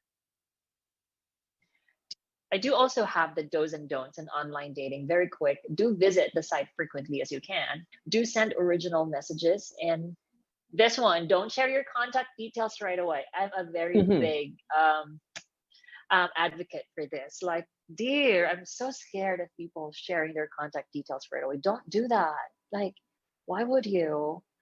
Mhm. Don't meet someone right away. Those are my don'ts. I think it's a rule of the thumb when it comes to online. Like, take it Mhm. for a week or two, and just see if there are some good words that you have exchanging that you can find connection. And if there Mhm. is, then go for it.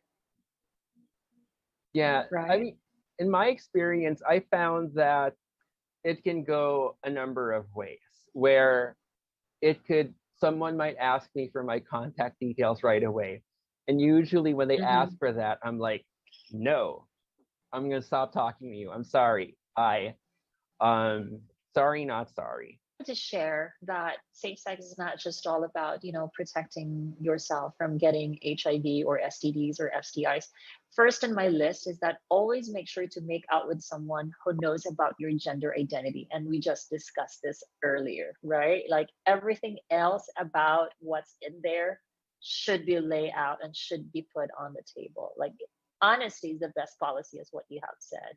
I Mhm. think that's very A lot of people have so many conflicting views and opinions and feelings on disclosure, whether or not they are comfortable or they feel it necessary to put themselves as trans on their dating profile. Whatever another person does, that's on them, and I'll respect that.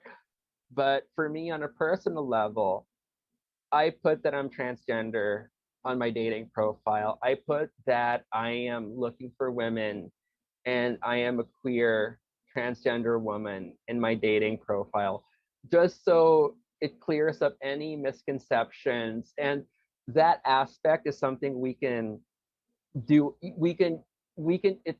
It's like being able to do away with it right off the bat right. so I can know the person already. Because it's sort of like if I'm talking to someone and it's going great and I don't tell them I'm trans, it's just setting myself up for disappointment and failure. I agree. And I have been there, right? The next point that I have here is better make sure to make out with someone who knows what he or she wants and not just for the sake of experimentation, unless you agree. No. Sex should be consensual. That's what I have for safe sex here. Um, there, unfortunately, for non-op, I mean, unfortunately for transgender women, we have been sexually fetishized, and Mhm. a lot of, from my experience, there are trans men. I mean, there are men who would like only to experiment. My next bullet point is protection. This is where like being literal with safe sex. Always be prepared. Make sure you bring condoms. I need to know on your side, actually, especially when it comes to queer trans gender dating. Make sure to bring condoms. I don't recommend going bareback, but if you do, if you want it, make sure to know what PrEP is all about and where to get it. But then again, PrEP is only for HIV. Correct me if I'm wrong. Like, you can still get STD and STIs if you're doing PrEP, you know. So Mhm. that's for my safe sex. Sapphic sex. It's very, it's technical. It's very technical in the sense in which, because for the most part, and I mean, there are queer women who like penetration. Personally, I'm not a fan of penetration. Sapphic sex is very technical in the sense in which it's basically about using your hands, predominantly your hands, and your mouth, depending on how comfortable you are with that other person, and depending on how much you want that other person. It's basically using the dexterity of your fingers and of your lips and of your tongue to Right. pleasure your partner. Um, because any contact between the sexual organs is usually on the outside. Nothing's going in. A decreased chance of catching any STD or STI. The area where you're probably going to catch something the most is through oral sex. So when it comes to oral, that's where you're going to need the protection. So with trans women, it is recommended to wear a condom if you're not sure, or if it's your first time experimenting with someone and they want to go down on you. And if you're with a transgender man or a cisgender woman, if you have access to a dental dam or something like that, the potential exposure to different STDs and STIs are kind of different. It's not to say that they aren't there, they're definitely there. But because the mechanics behind the acts themselves are very different, it's a different kind of risk, if that makes sense. This has been Transpinay Summit, Transpinay Matters of the Heart, Dating, Love, and Safe Sex. Miss Mackey, thank you so much for all of this. Thank you. Thank you, B, for sharing all those knowledge, and I hope that a lot of us have been enlightened with curiosities in terms of the dating scene for both straight, queer, and everything in between. That, as what you've said, it really needed to be discussed and normalized. So, thank you very much. Thank you. We hope you enjoyed the discussion, and we'll be monitoring things in the chat box. So if anyone has any questions, comments, concerns, and violent reactions, there is a good chance we'll be answering it later. Thank you.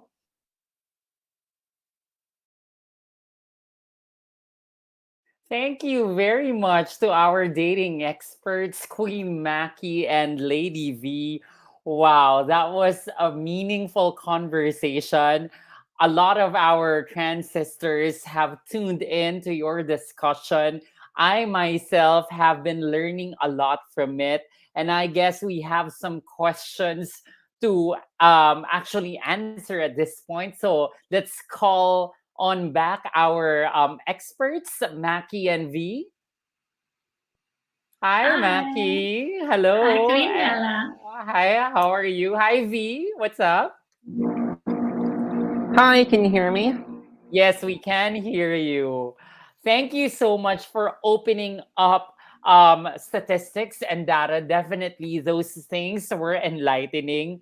Our sister Melai, she's very grateful with the data that you have just presented, and me too. I mean, that's enlightening because somehow the common language of love and dating for transgender women here in the Philippines is frustrating. It's hard, difficult, ang hirap, hirap, hirap. Kaya I guess marami sa atin gave up on love already. But I think knowing the statistics that you just presented, it boosted the confidence of our listeners and watchers right now. So to Maki, as someone who pioneered a dating app for transgender women, I'm just really, really curious. Why did you start this out? What was the motivation? Thanks, Mela, for Queen Mela, for the question.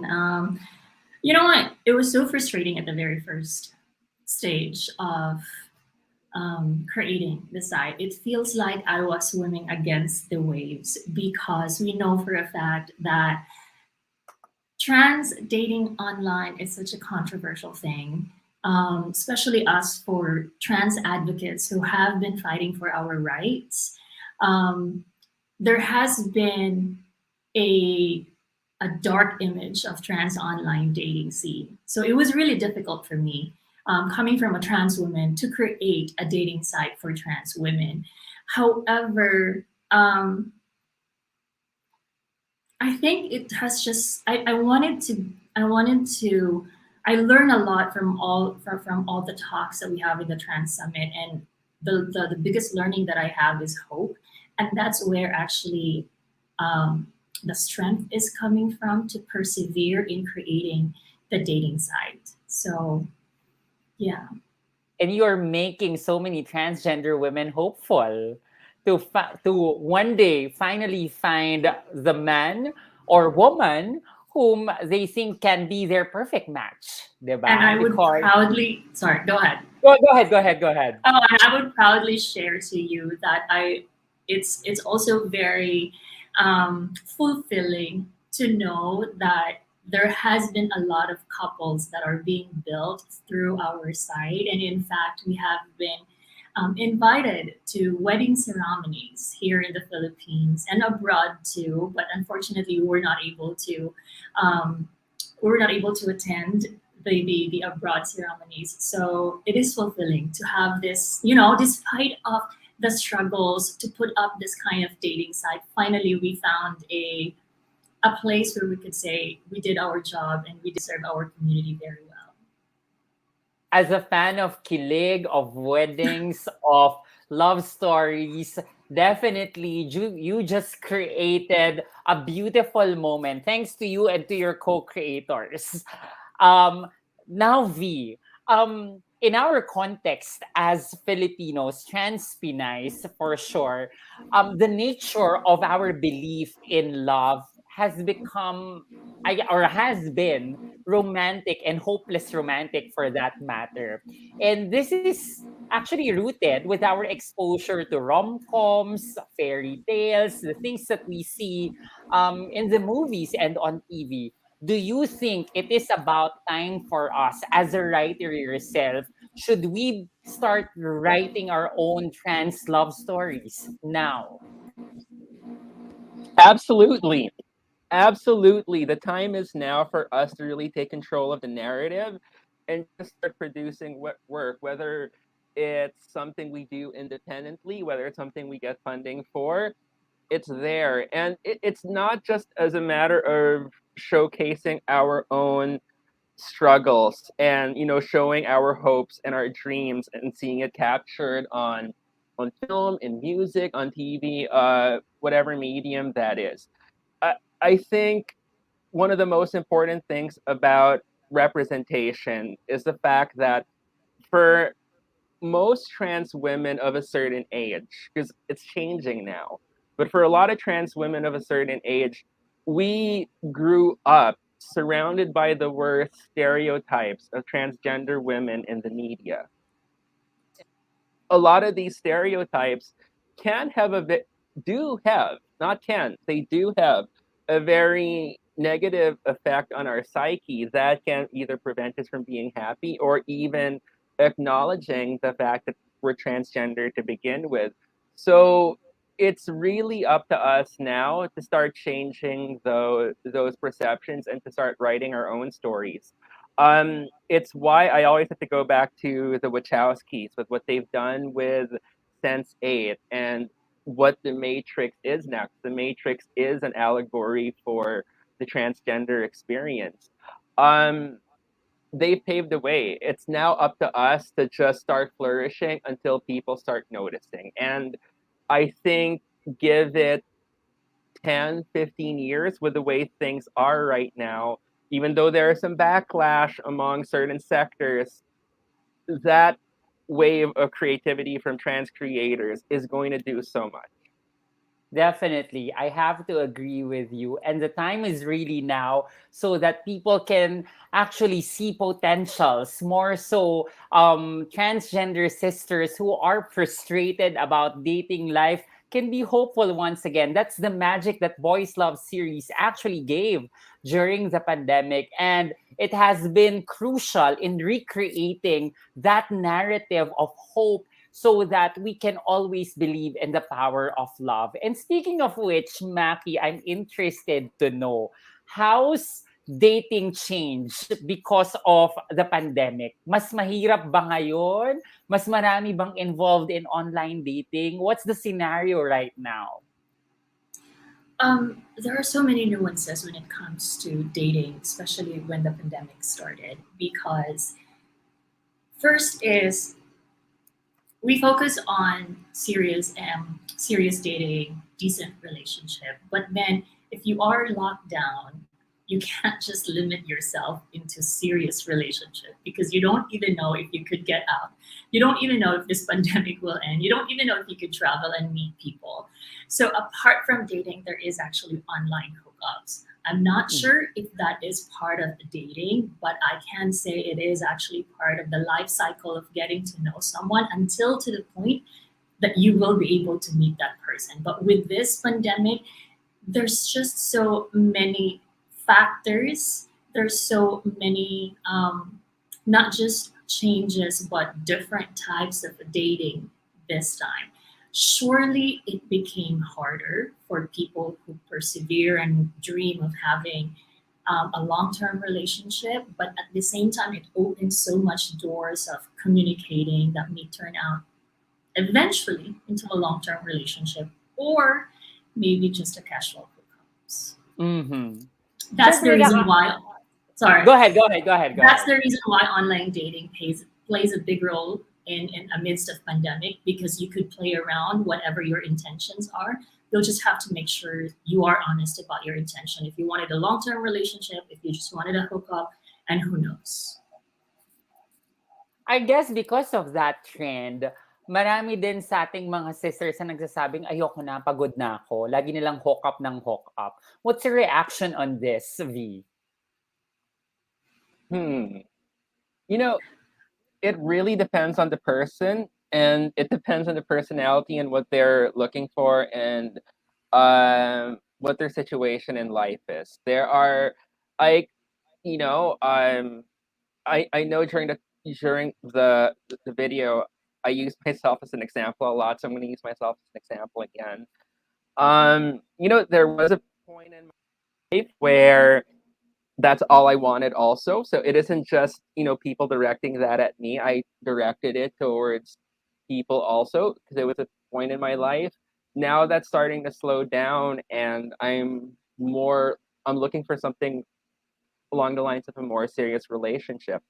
So I think it's really a matter of knowing where you are in a particular point in your life and hoping to find someone who matches that and not compromising to someone who's giving you attention just because you like the attention, if that makes any sense.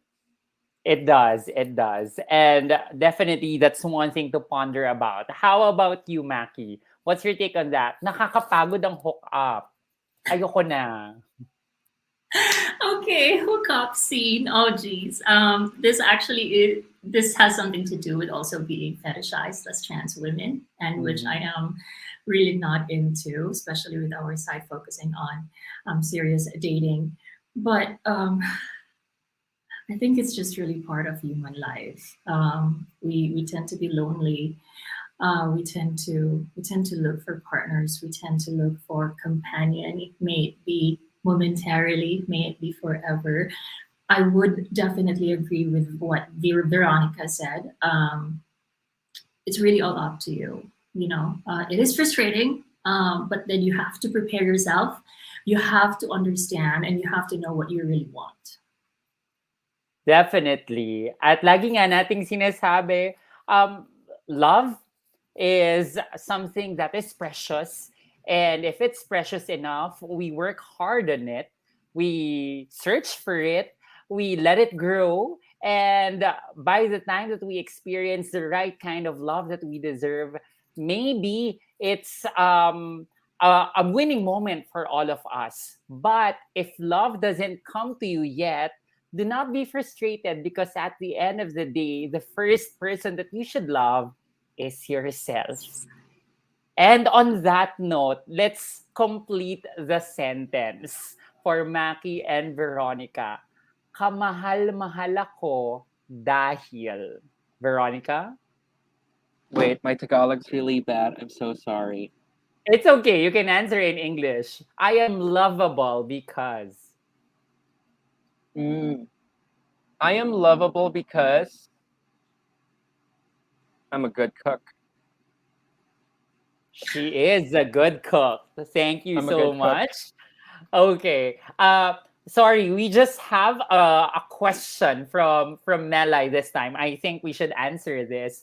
Um, Melai asks, how can we screen fetishists out of our dating options? Should we rule them out right away in the first place? Before you answer, Maki. Um, we we actually I do have actually that on my slides, but I just cut it off. These are the red flags. It's good that Melai mentioned or asked about this because it's very important to know who are these people, and being someone who is also being someone who have been also in the dating scene. I have my fair share of experience of encountering tranny chasers. And um, there are red flags that we could talk about, and there are red flags that we mentioned in our blogs and My Transgender Day. First is if they ask about your gender, no, they ask about what is between your legs, that is already a red flag. Like, first message, if they talk about how big are you, if their first message is your sexual role, those are red flags. So notice, be conscious, and educate yourselves about these red flags that are common among tranny chasers. So that's a good tip for everyone. How about you, V? Do you have a red flag in mind aside from that?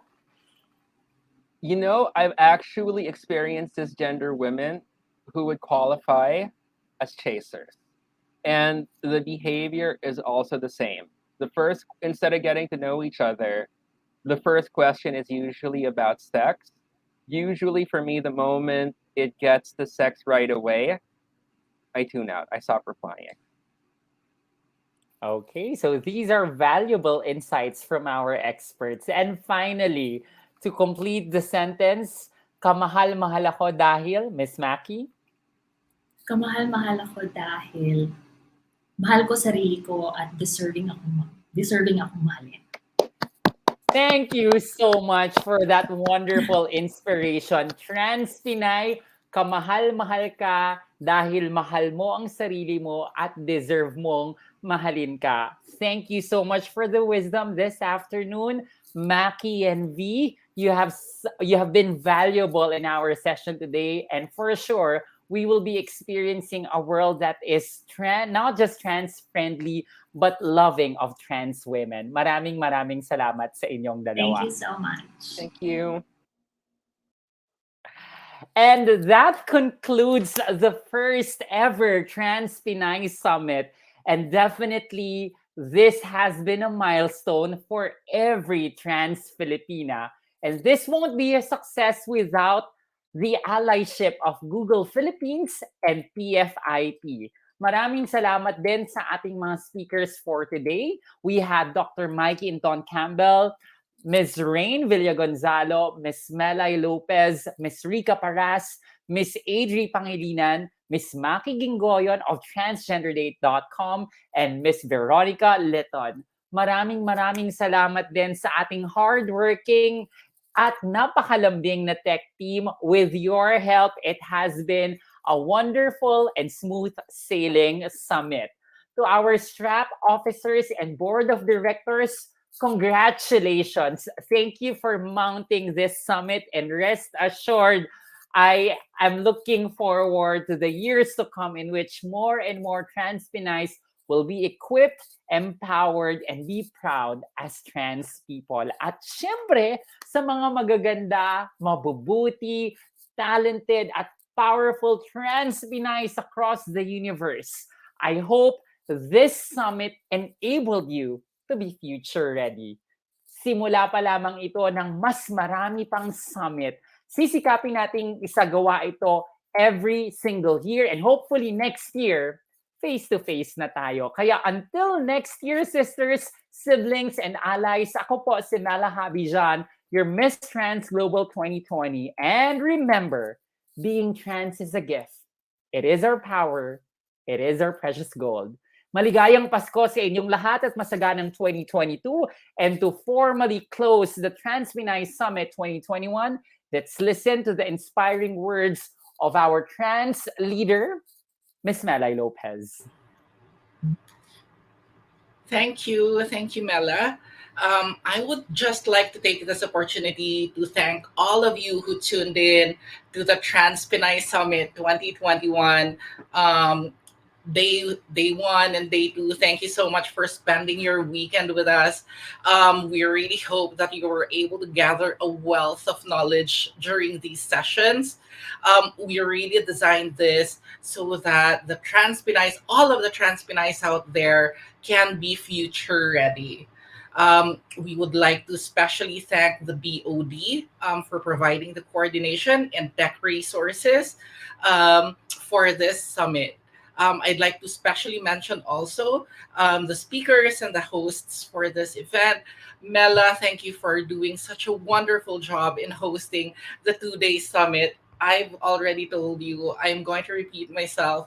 Your hosting is a gift, and your communication is always a gift that keeps on giving. Thank you so much. Maki Gingoyon, Attorney Leo Almero, Dr. Berry Berinia, Rain Gonzalo, Rica Paras, Dr. Brenda Alegre, Dr. Mike Inton Campbell, Vince Rapisura, thank you, Veronica Litton, Dr. Amy Lopez, Adri Pangilinan, Denise Jacane, and Dr. Jaya Jacobo, thank you so much for sharing your time with us and sharing your knowledge with the trans Pinays out there. To all of our supporters, Google, this is the second year that you have supported Strap. We can't thank you enough for all of the support you show towards the LGBTQIA plus community and to the trans community specifically. Thank you so much. To the Philippine Financial and Inter-Industry Pride Group, we would like to thank you for your support as well. And to all the Strap org officers, board of trustees, and all of the members, thank you for your support. This is our gift to all of the trans Pinays out there. I think this is summit that's going to live on Facebook and in our YouTube page. This is going to be watched over and over again over the next few years. And so this truly is a gift for the transpinies of the future. Thank you for spending your time with us again. Mabuhay kayong lahat. Maraming salamat.